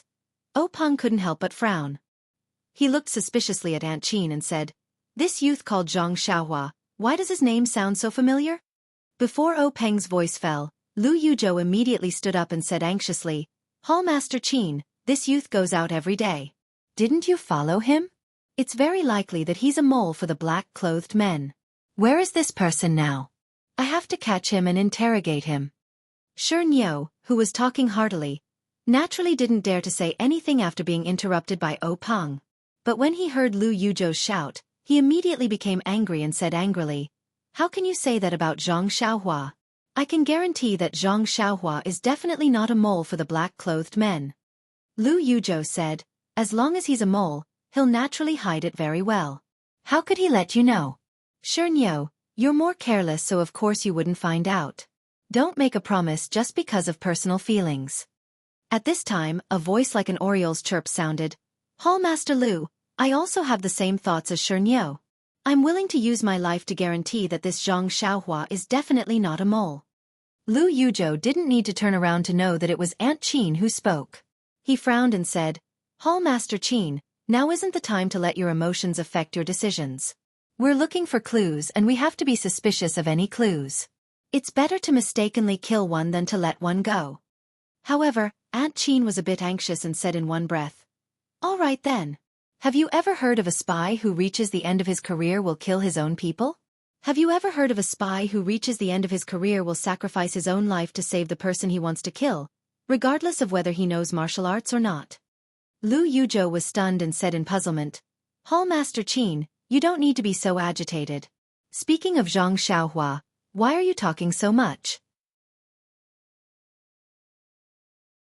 Xianxia interrupted him in a low, muffled voice and said, Zhang Xiaohua was the one who blocked in front of Manor Hedo and killed the black-clothed old man. Lu Yuzhou suddenly understood and stood up to apologize. Hall Master Qin, please don't blame me. This one isn't clear about these things. Aunt Qin took a deep breath and said with a smile, Don't blame me, don't blame me. Hall Master Lu, this one is also a bit anxious. Actually, when Zhang Xiaohua went out to practice his fist techniques, I also sent people to check on him. He was indeed practicing some messy fist techniques. I think he was afraid of being laughed at. I also asked He Tianshu of the medicine hall about this. Peng heard this and also understood. He smiled and said, Ah, that's right. I also remember this name when Yen came back. She said that he saved her life. It seems that he was injured by the black-clothed man and fell into the water. I don't know if he's been found yet. Boss Hu continued. He hasn't been found yet. I've already sent people to contact related forces to help find him. Then, he hesitated for a moment and said, However, we've already searched a few dozen miles downstream. There's no sign of him alive or dead. It's been almost a month. There's probably no hope of finding him anymore. There's an 80 to 90% chance that he was killed on the spot by the black-clothed old man. His corpse has already sunk into the river to feed the fish and turtles. Peng nodded and said, No matter what, he saved Yenner's life. We have to compensate him well. Boss Hu agreed and said, It's the new year now. The sect is busy. It's not easy to inform him of this kind of thing now. Moreover, he has an older brother who is an armed escort at the Lotus Escort Agency. He's currently on a long escort mission. We'll talk about it when he comes back. Peng nodded silently and then motioned for Stone Ox to continue. Stone Ox understood and glared fiercely at Lu Yuzhou. He continued with what he had just said and recounted everything that had happened along the way. After listening to Stone Ox, Boss Hu spoke first and said, The previous robbery should be consistent with our initial speculation. It's to test our power. Hall Master Qin is a famous figure in Jianghu. He must be clear about the details of his martial arts. Stone Ox is not famous in Jianghu, but he must be familiar with the gangs that are familiar with us or pay attention to us. The second competition and Stone Ox's competition on the rainy night are obviously two different situations. I guess they didn't expect He Tianshu from the pharmacy hall. Although this young man's martial arts are not the best, he's an obstacle for them. They can't firmly suppress us with their strength, so they didn't really make a move during the robbery. Peng continued Boss Hu's words and said, So, they hurriedly found this black-clothed old man with excellent martial arts and made a foolproof arrangement. They let people with similar martial arts to Hall Master Qin stall Stone Ox and the others, and then let the black-clothed old man capture or kill Yen. Haha, good plan, good strategy.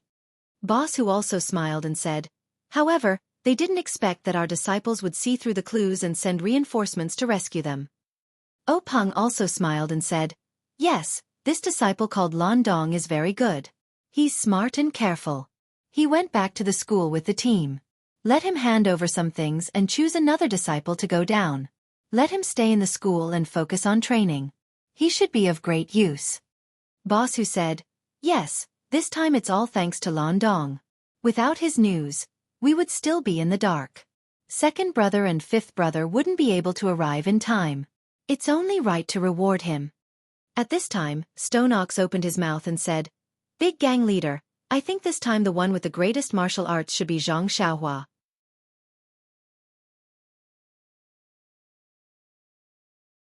If he didn't kill the black-clothed old man, not only the manor lord would be in trouble, even if Lan Dong and the others arrived, I'm afraid. Hearing this, Peng nodded and said, That's right. However, this person is already gone. It's useless to talk about martial arts. Zhang Xiaohua is also not a member of our Misty School. How do you want me to reward him? It's better to give more compensation. Stone Ox scratched his head and said, Anyway, as long as Big Gang Leader knows who has the most merit, I don't have any other opinions. Lu Yuzhou opened his mouth again and said, Gang Leader, from Stone Ox's description, I think it should be a gang that we're familiar with or a famous sect in Jianghu. We're familiar with their martial arts and manpower. Naturally, we can't use them. That's why we found people from other places who can't see the light of day to work for them. This is why we didn't have enough manpower during the night attack. Otherwise, with only eldest Miss and the others, the black-clothed men wouldn't have used any tricks or strategies. Peng smiled and said, Hallmaster Lu is right. Since you've explained it this way, you naturally have a plan. I'll leave the investigation to you. I hope you'll be able to find out the truth soon. Lu Yuzhou's face turned bitter and said, Okay, I'll do my best. Then, Peng looked at Stone Ox and Aunt Qin and said, Hallmaster Qin, Stone Ox, you've worked hard before. However, you didn't analyze the situation on the way and there were flaws in your plans. Tell me, how should you be punished? Aunt Qin smiled bitterly and said, Gang leader is right. I've been careless. If I'd paid more attention, I would have found something fishy long ago. We wouldn't have ended up in an irreversible situation. I'm willing to accept my punishment. Stone Ox scratched his head and said, Big gang leader, I know I'm wrong and I'm willing to accept my punishment. However, you can punish me however you want, but please don't punish me by not drinking. The last time I went out with eldest Miss, I didn't dare to drink. If you don't let me have my fill now, I'll suffocate. Everyone laughed, and only then did the atmosphere in the meeting hall become lively. Peng smiled and said, The two of you have been following us the whole way. Even if you don't have merit, at least you've worked hard. However, our Misty School has always been fair in its rewards and punishments. We can't give you something to offset your merits. Go back to the disciplinary hall to receive your punishment. Aunt Qin and Stone Ox hurriedly bowed and said, Understood, gang leader. Then, Peng waved his hand and let Lu Yuzhou, Aunt Qin, and Stone Ox leave first. After they left, Peng said to Boss Hu, Eldest senior brother, the year is passing by quickly. In the blink of an eye, it's the 15th of the first month. Everything needs to be planned.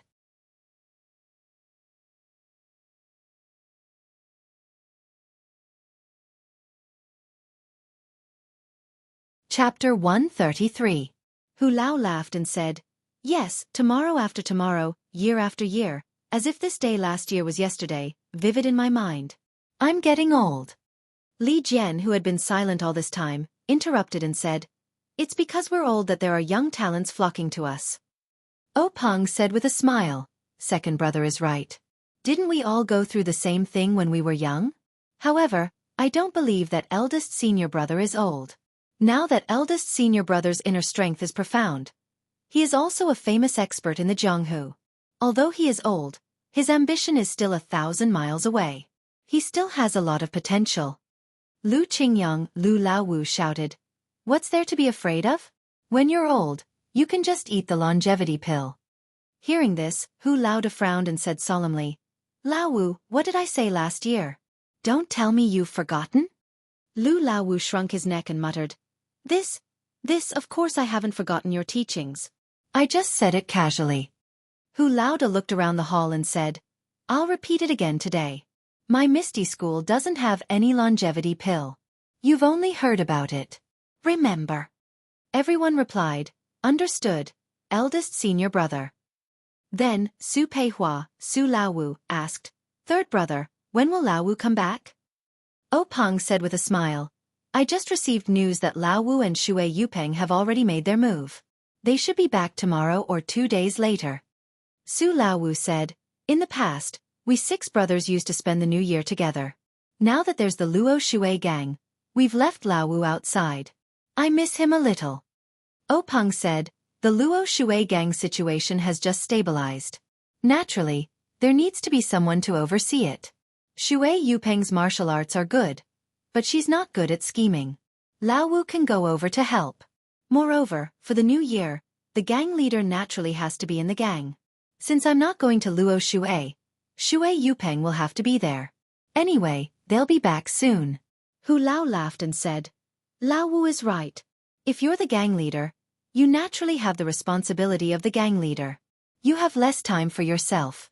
However, third brother, even though it's still the new year, today's new year is very different from last year's. Peng and the others looked at Big Boss Hu with a smile, feeling proud in their hearts. Boss Hu continued, In the short span of a year, our Misty School's strength has increased by quite a bit. Our brothers' martial arts have also become outstanding. Not to mention, we have also joined forces with the Luo Shui gang, allowing our Misty School to develop both on land and on water. This is one good news after another. Old Fifth Lu suddenly interrupted. Sesame blossoms and grows higher and higher. Everyone was stunned for a moment before they smiled and said, Old Fifth's words are absolutely correct. Su Lao Lu was puzzled and asked, Fifth brother, when did you learn to drop your bag? Old Fifth Lu rolled his eyes and said, If I don't read, I can't listen. So that was how it was. Everyone was delighted. When everyone finished laughing, O Peng continued Hu Lao Da's words and said, This is all thanks to the secret plane.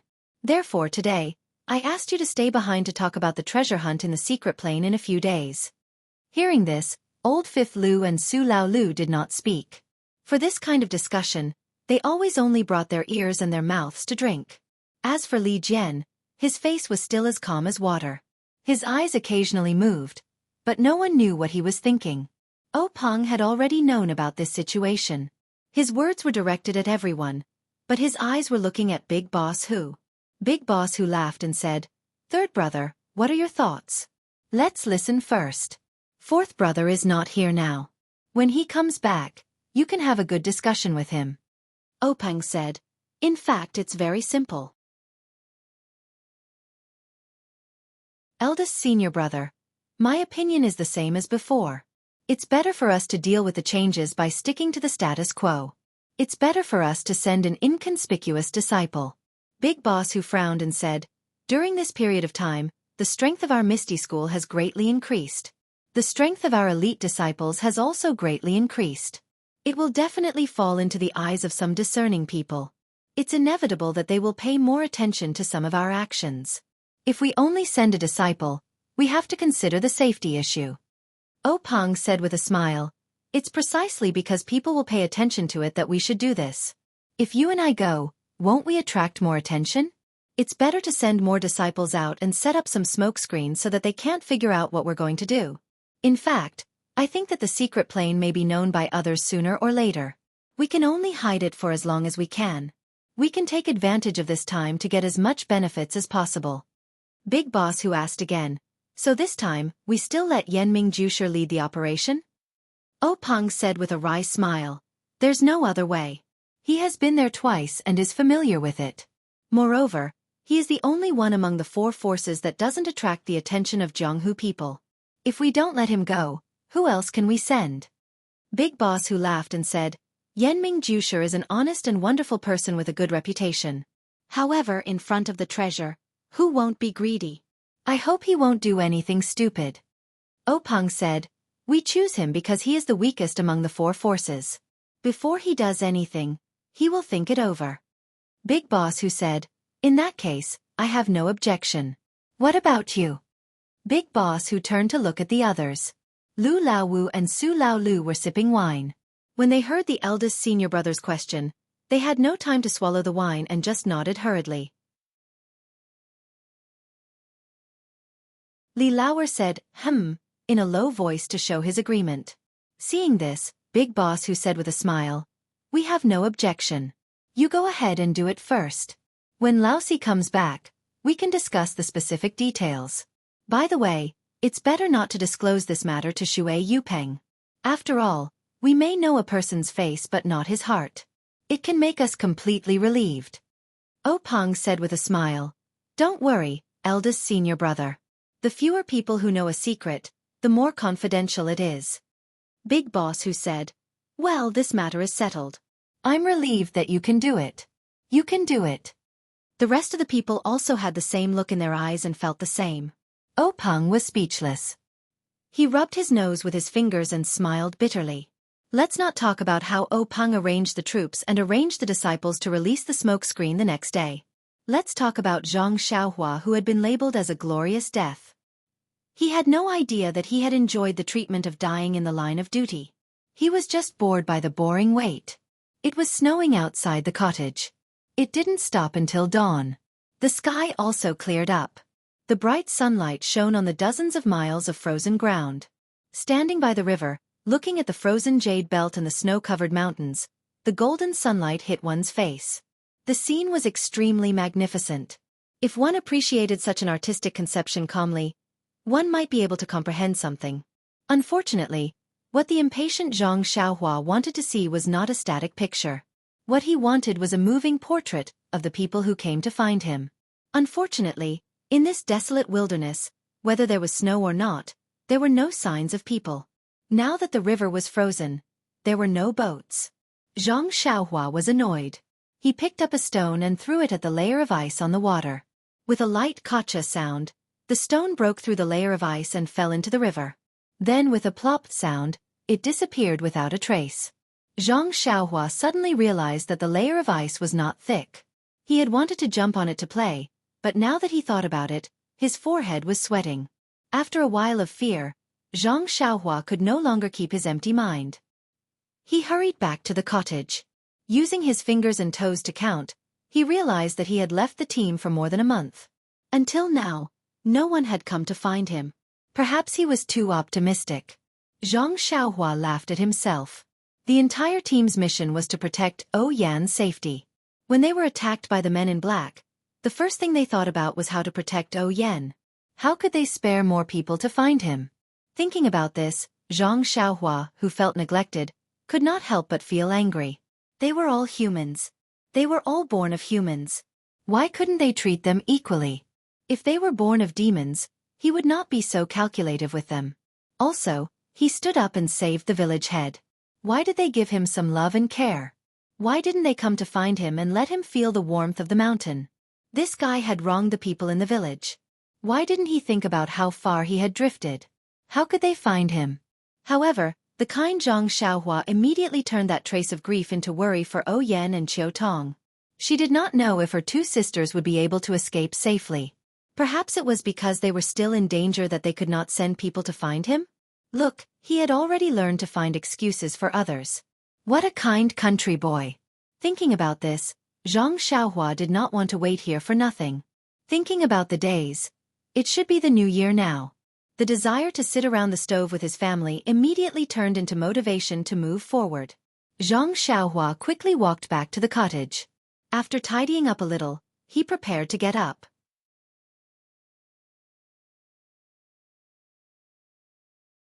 When it came to packing, all he had to do was find a handy walking stick. Zhang Xiaohua had drifted along with the crowd and had nothing on him except for the small sword in his hand. Now that he was leaving, all he had was a money pouch he had picked up. Of course, the most important thing in the money pouch was money. If not for the slippery ground after the snow, Zhang Xiaohua probably wouldn't have even bothered to pick up the walking stick. Zhang Xiaohua carefully closed the wooden door of the cottage. Looking around the place where she had lived for more than a month, she was reluctant to leave. Naturally, the kind-looking Shirtai and the cold, arrogant but pitiful Miss Xiaoming appeared in her mind. She did not know how they were doing now. In the vast sea of people, she did not know where they were. Perhaps she would never see them again in this life. Zhang Xiaohua shook her head. Her left hand touched the little toy that already had an owner. She smiled bitterly and turned to walk out of the small yard. On the left side of the cottage, there was a small path along the river. Before it snowed, Zhang Xiaohua could still see it clearly. Now, there was no trace of it. Zhang Xiaohua could not clear all the snow on the path. Therefore, she could only walk along the river and stagger. When Shirtai left, he had explained the way out very clearly. Zhang Xiaohua also remembered it clearly. Unfortunately, they had only told her the path without snow. After the snow, the world was white. There were no signs, no directions, no directions. Zhang Xiaohua regretted it. What should she do? Did she have to go back to the cottage and wait until the snow melted again? However, it was already winter. If she wanted to wait until the snow melted, wouldn't it be better to wait until spring came? Thinking of sitting alone in the cottage, Zhang Xiaohua felt a headache coming on. She immediately dismissed the idea of going back and continued walking along the river. The path did not always follow the river. When she reached a certain place, Zhang Xiaohua estimated and immediately turned in another direction. After walking for a while, she saw a forest. Zhang Xiaohua was secretly happy. This was exactly what Shirtai had described. She must have gone the right way. Therefore, she identified the direction and plunged in. However, once she entered the forest, Xianxia could not help but complain. The snow in the forest was not less than outside at all. There was also a lot of withered grass and dry branches. It was very inconvenient to walk. Even if there was no snow, it was still very difficult to walk.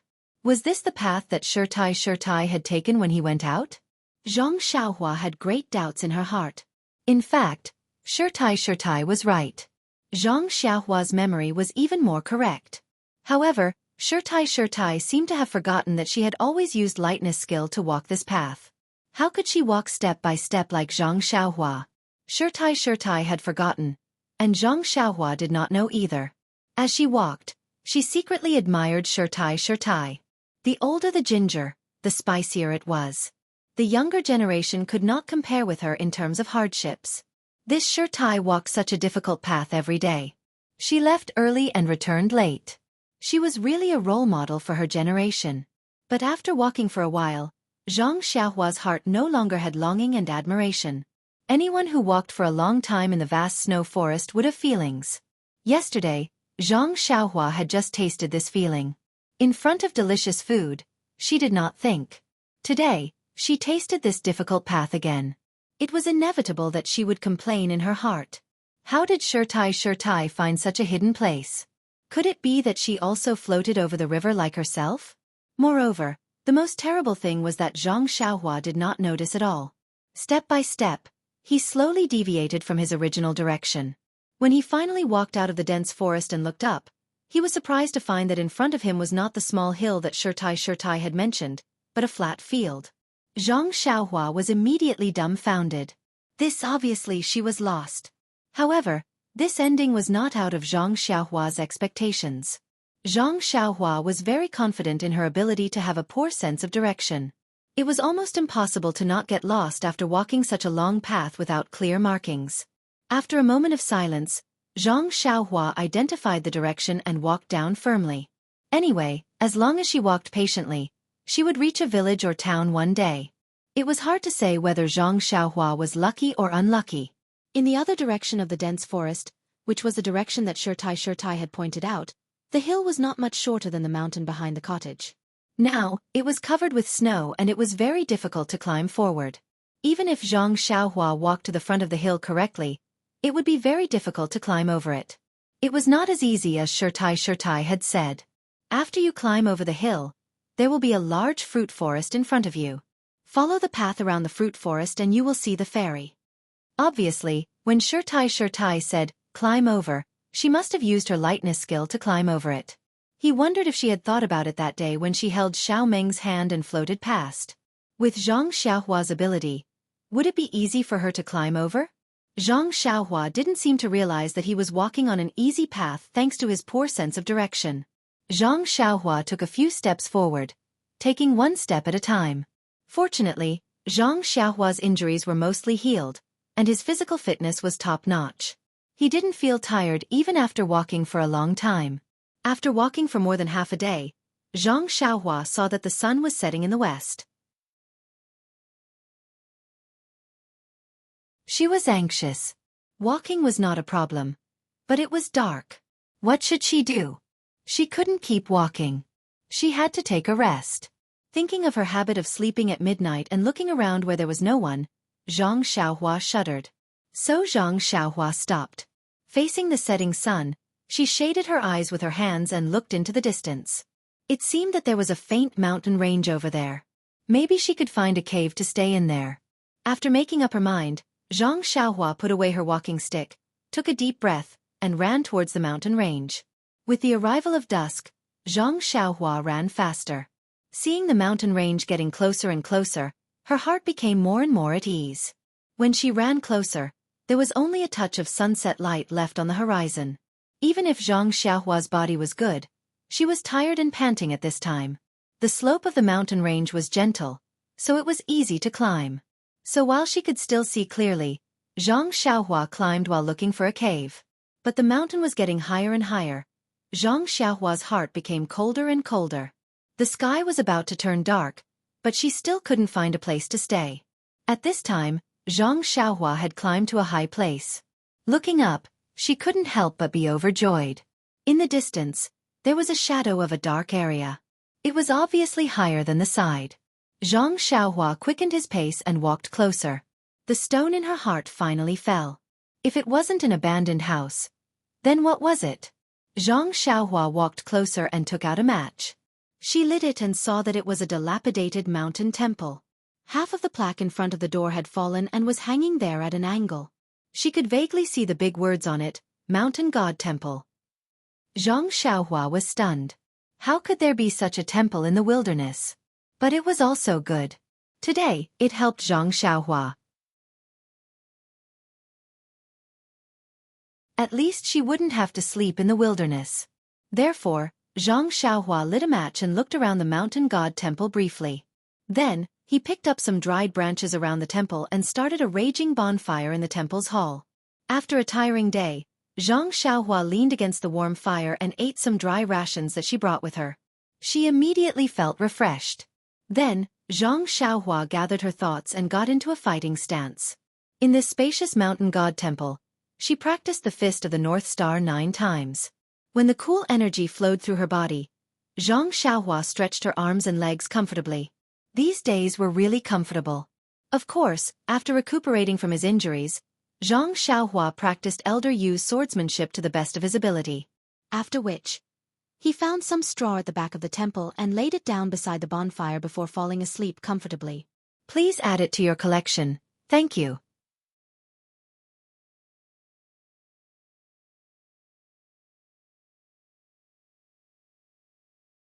Chapter 134. The night was boundless and a half-moon hung in the sky. The white snow reflected a weak white light. In the quiet wilderness, a black dot like a bullet suddenly appeared in the distance and quickly shot towards the snow-covered mountains. That black dot from time to time swept past the branches that stretched into the night sky and stepped on the thick snow without touching the ground. The branches swayed slightly but the snow did not fall. The snow that was stepped on only left a slight trace. Obviously, this was a very high level of Qinggong. It turned out that this was a night walker dressed in black. The black-clothed man's speed was very fast. Not long after, he had reached the bottom of the mountain. The black-clothed man stopped at the bottom of the mountain and then shot up the mountain. His speed was not much slower than when he was on the plains. Not long after, he came to a flat place. He looked around and ran towards a dark place. When he got close, the dark thing showed its outline. Wasn't it the mountain temple where Xianxia stayed at night? At this time, the black-clothed man suddenly stopped. He took out something from his arms and slowly walked to the door. He stuck his head out and stared at Xianxia, who was sleeping next to a bonfire that was about to extinguish. After listening for a while, he walked in with heavy footsteps. When he entered the temple, under the weak light of the fire, the black dagger in the black-clothed man's hand emitted a cold aura. The black-clothed man saw the young boy lying next to the bonfire and was slightly relieved. But his hand was still holding the dagger. He walked a few steps into the temple and picked up a small stone from the ground. He threw it at Xianxia. The stone hit Xianxia's hand. It was very light. Xianxia was sleeping soundly at this time. How could he feel it? However, it was precisely his lack of feeling and reaction that made the black-clothed man very surprised. He carefully stepped forward and tried to kick Xianxia, but he still did not move like a dead pig. The black-clothed man heaved a sigh of relief. It turned out that this person was already dead. The black-clothed man used his finger to test Xianxia's nose. Hey, why is he still breathing? The black-clothed man was puzzled. Then, he pushed Xianxia with all his strength. But Xianxia did not seem to feel anything. He turned over and went back to sleep. When the person saw this, he ignored Xianxia and casually picked up a few withered branches from the side and added them to the almost extinguished bonfire. The flames immediately circled around the branches and burned rapidly. The entire temple immediately lit up and warmed up. Not long after, the black-clothed man's eyes looking at the flames suddenly glanced up. He seemed to have noticed something and then stared at the temple door. Sure enough, a black shadow rushed in from outside, bringing in a gust of cold wind. The bonfire swayed left and right. When that person stood still, it was a short and thin night walker. He also had a black cloth wrapped around his head, so people could not see his face clearly. The person who came later looked around the temple and saw Xianxia beside the bonfire. He frowned and said, Mei Laoyao, who is this boy? The black-clothed man called Mei Laoyao smiled and said, I don't know. When I got here, this boy was already sleeping here.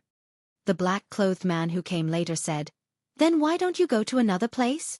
Mei Laoyao said unhappily, Do you think it's easy to find a hidden place? I tried just now. This boy is asleep. I can't do anything. He doesn't have any internal energy. He's probably a country boy who got lost. Shopkeeper Lu, you're too careful. When Shopkeeper Lu heard this, he walked forward and said, It's better to be safe than sorry.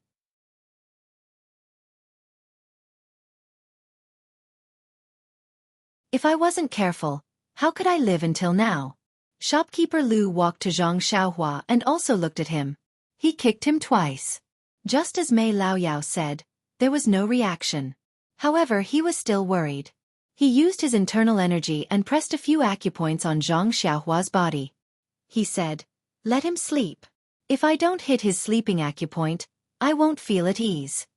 Mei Laoyao was still warming himself by the fire. He said, Okay, you're finally relieved. Come and warm yourself. Shopkeeper Lu sat beside the bonfire and asked, Mei Laoyao, how did you find this place? I've been in Misty Rain Town for so long. How come I've never heard of a mountain god temple here? Mei Laoyao said unhappily, Just because you haven't heard of it doesn't mean it doesn't exist. I came to Misty Rain Town for a mission 2 years ago and was discovered by my enemies. When I chased all the way here, I found it on the mountain. When I looked for you this time, I suddenly thought that such a secluded place would be the best place to see you. Shopkeeper Lu said with a smile, That's right. A place that even I don't know of is naturally very appropriate. However, on such a snowy night, only someone as good as you won't leave too many traces on the snow. I can't do that. It's hard to guarantee that I won't be seen. Mei Laoyao sneered and said, So what if someone sees us tomorrow? Can he know what we talked about tonight? Can he find your shop? Shopkeeper Lu said with a smile, You're right, little brother. I'm being overly cautious. Mei Laoyao said, There's no right or wrong. Once you enter the Jianghu, you can't help yourself. There's a bloody disaster at any time. It's normal to be careful. Oh, okay, let's cut the small talk. What's wrong with the Tan family? Shopkeeper Lu immediately stopped smiling and said, The Tan family is managed like a family. I've sent spies to infiltrate them several times, but they all failed. In order not to alert the enemy, I didn't dare to try again. Now, as a jade shopkeeper, I have some connections with their third young master. Mei Laoyao didn't say anything. Seeing this, Shopkeeper Lu didn't know whether the other was happy or sad. He said with a smile, I know this is far from the requirements of the organization, but I do have some difficulties. You see, I've made friends with some low-level disciples. They can't get close to the core of the Tan family, and they can't find out anything useful. As for the core disciples, not to mention their eldest young master and second young master, who are all outstanding talents and extremely shrewd, even disciples like Tan Wen and Tan Wu, who are slightly from the side branches, have received strict training since they were young. They are strict with themselves in all aspects. It's very difficult to cater to their preferences. Mei Laoyao frowned and said, This is the truth. The organization also knows this. Didn't they let you come here because they liked your specialty? That's why they gave you this tough nut to crack? You have to display the spirit of not being afraid of hardship and not being tired. Bring out the spirit you used to be good at fighting battles. Strive to put a Kongming lantern in this difficult place. Shopkeeper Lu was stunned and said, This? Brother Mei, what is a Kongming lantern? Mei Laoyao smiled and said, Brother Lu, you're just a country bumpkin. A Kongming lantern is a lantern that can be placed in the sky. It's like you've made achievements that people look up to. Shopkeeper Lu cupped his hands and said, I'm impressed, I'm impressed. Brother Mei, a scholar who has been away for 3 days must be looked at with new eyes. After your training at the headquarters, your level has improved greatly. Mei Laoyao was also happy. He cupped his hands in a certain direction and said, This is all a gift from the master. You and I must be grateful. If you do well this time, you might be able to receive the master's appreciation. When shopkeeper Lu heard this, he hurried forward and took out an item from his bosom.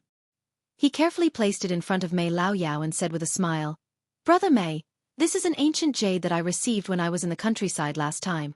It's warm in the winter and cool in the summer. It's very unique. Please accept it and admire it when you're free." Mei Laoyao looked at the item that shopkeeper Lu handed over and accepted it carelessly. He said with a smile, "Brother Lu, you're so kind. I only have this little hobby, yet you've taken it seriously. Just based on this, it's impossible for me not to improve." Shopkeeper Lu said modestly, "My insignificant skills are nothing. Compared to Brother Mei, it's like a firefly compared to the bright moon. I hope you'll put in more good words for me in the future." Mei Laoyao rubbed the item in his hand and said with a smile, "The master is a master who can't tolerate sand in his eyes. Naturally, he will reward those who make a contribution and punish those who make a mistake. If Brother Lu can have some achievements, I'll also be able to benefit from it."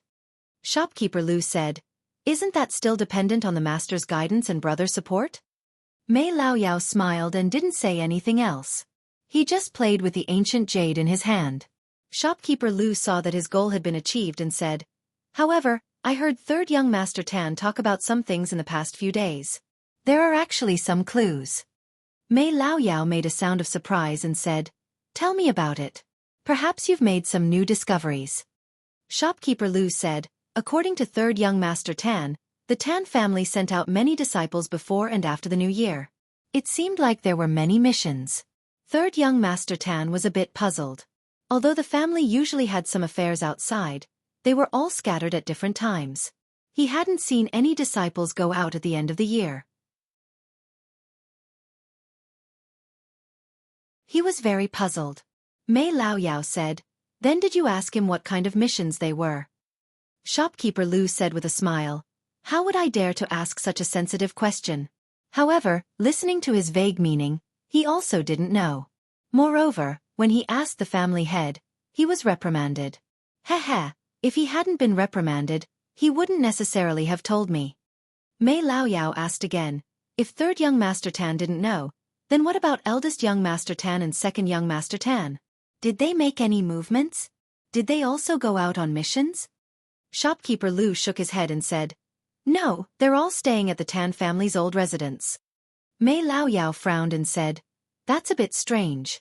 If something really happened, the eldest and second in the family would definitely go out to take care of the overall situation. They're all staying at home. Presumably, the Tan family suddenly encountered some trivial matters. You should carefully investigate and see if you can find anything." Shopkeeper Lu said with a smile, "Brother Mei is wise." Mei Laoyao smiled and said, "Brother Lu, there's no need to be like this. Back then, we were all brothers who slept on the same Kong. Although our positions are different now and we each have our own division of labor, this is still the need of work. You and I are both stones in the organization. We move wherever we need to. There's no need to be so polite in private." Shopkeeper Lu said with a smile, I wouldn't dare. I can't even run faster than you can walk. I'd better listen to you honestly." Mei Laoyao smiled and didn't insist. After a while, Shopkeeper Lu seemed to have thought of something and said, "That's right, Brother Mei, there seems to be one more thing. I don't know if it's useful." Mei Laoyao smiled and said, "There's no harm in saying it. I'll also give you a reference."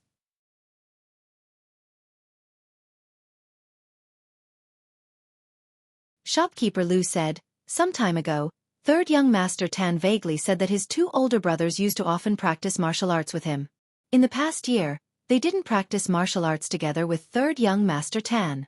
Moreover, they never sparred with third young Master Tan. Sometimes, when he was itching to spar with his two older brothers, they would use all kinds of excuses to refuse." He was very puzzled. Later, he seemed to eavesdrop on a disciple of an unorthodox school saying that his two older brothers' martial arts had improved greatly and were already among the best of the Tan family's younger generation. Speaking up to this point, Shopkeeper Lu stole a glance at Mei Laoyao and said, "However, third young Master Tan scoffed at this saying. The three of them are the direct descendants of the Tan family. Their martial arts have been passed down in the family since they were young. It's normal for them to be among the best. Brother Mei, do you think this information is useful?" Mei Laoyao said, "Brother Lu, This information is very important. I'll definitely tell this information to His Majesty personally. You should properly record this merit. Shopkeeper Lu said happily. Then many thanks, Brother May. However, he immediately felt somewhat puzzled and asked, Brother May, please understand the maze. This humble one doesn't feel anything unusual about this information. Mei Laoyao said with a smile. Hee, Brother Lu, this is the difference between the central and local governments.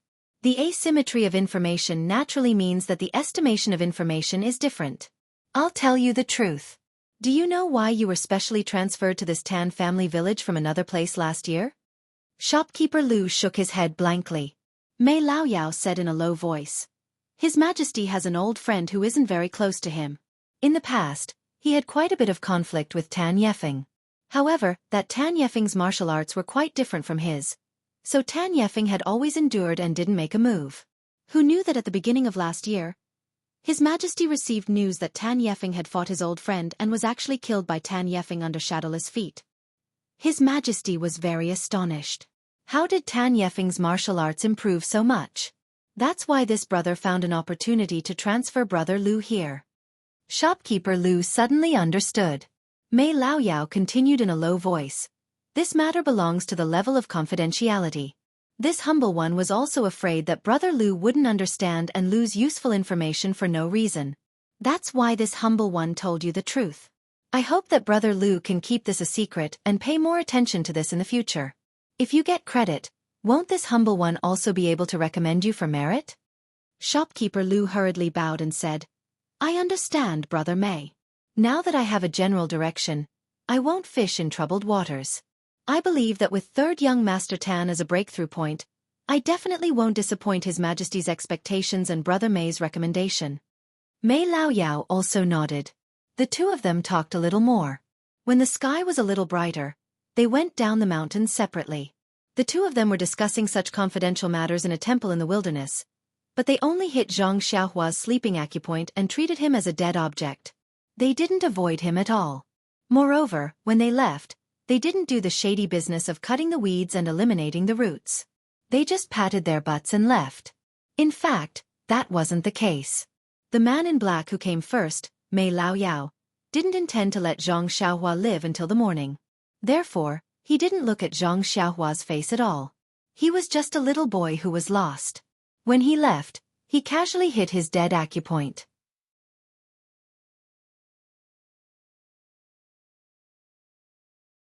How could he have a chance to live? However, the man in black who came later, Shopkeeper Lu, was cautious. He hit Zhang Xiaohua's sleeping acupoint first. He knew Shopkeeper Lu's strength. It wouldn't dissolve by itself without 24 hours. The bonfire in the temple had been extinguished when the two of them were talking. They didn't add any dead branches. Who could survive a day in this winter when a drop of water would turn into ice? In the minds of Mei Laoyao and Shopkeeper Lu, no matter why this child came to this mountain temple, it was his bad luck. They were virtuous not to hit his dead acupoint. There was no reason for him to go out alive. He would definitely be frozen to death. Before Mei Laoyao left, he also wanted to give him a kick. Unfortunately, Shopkeeper Lu let him go first.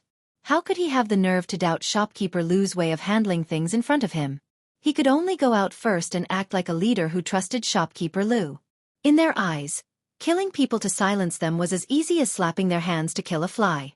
They didn't take it to heart. However, they didn't think about it. A young man was lost in a barren mountain. It wasn't easy for him to find a place to sleep. He was sleeping soundly. What did that have to do with them? How could they just hit his sleeping acupoint and freeze him to death? If that was the case, it would be better for him to die at that time. He would have to suffer such torture before his death. Unfortunately, heaven helps the worthy.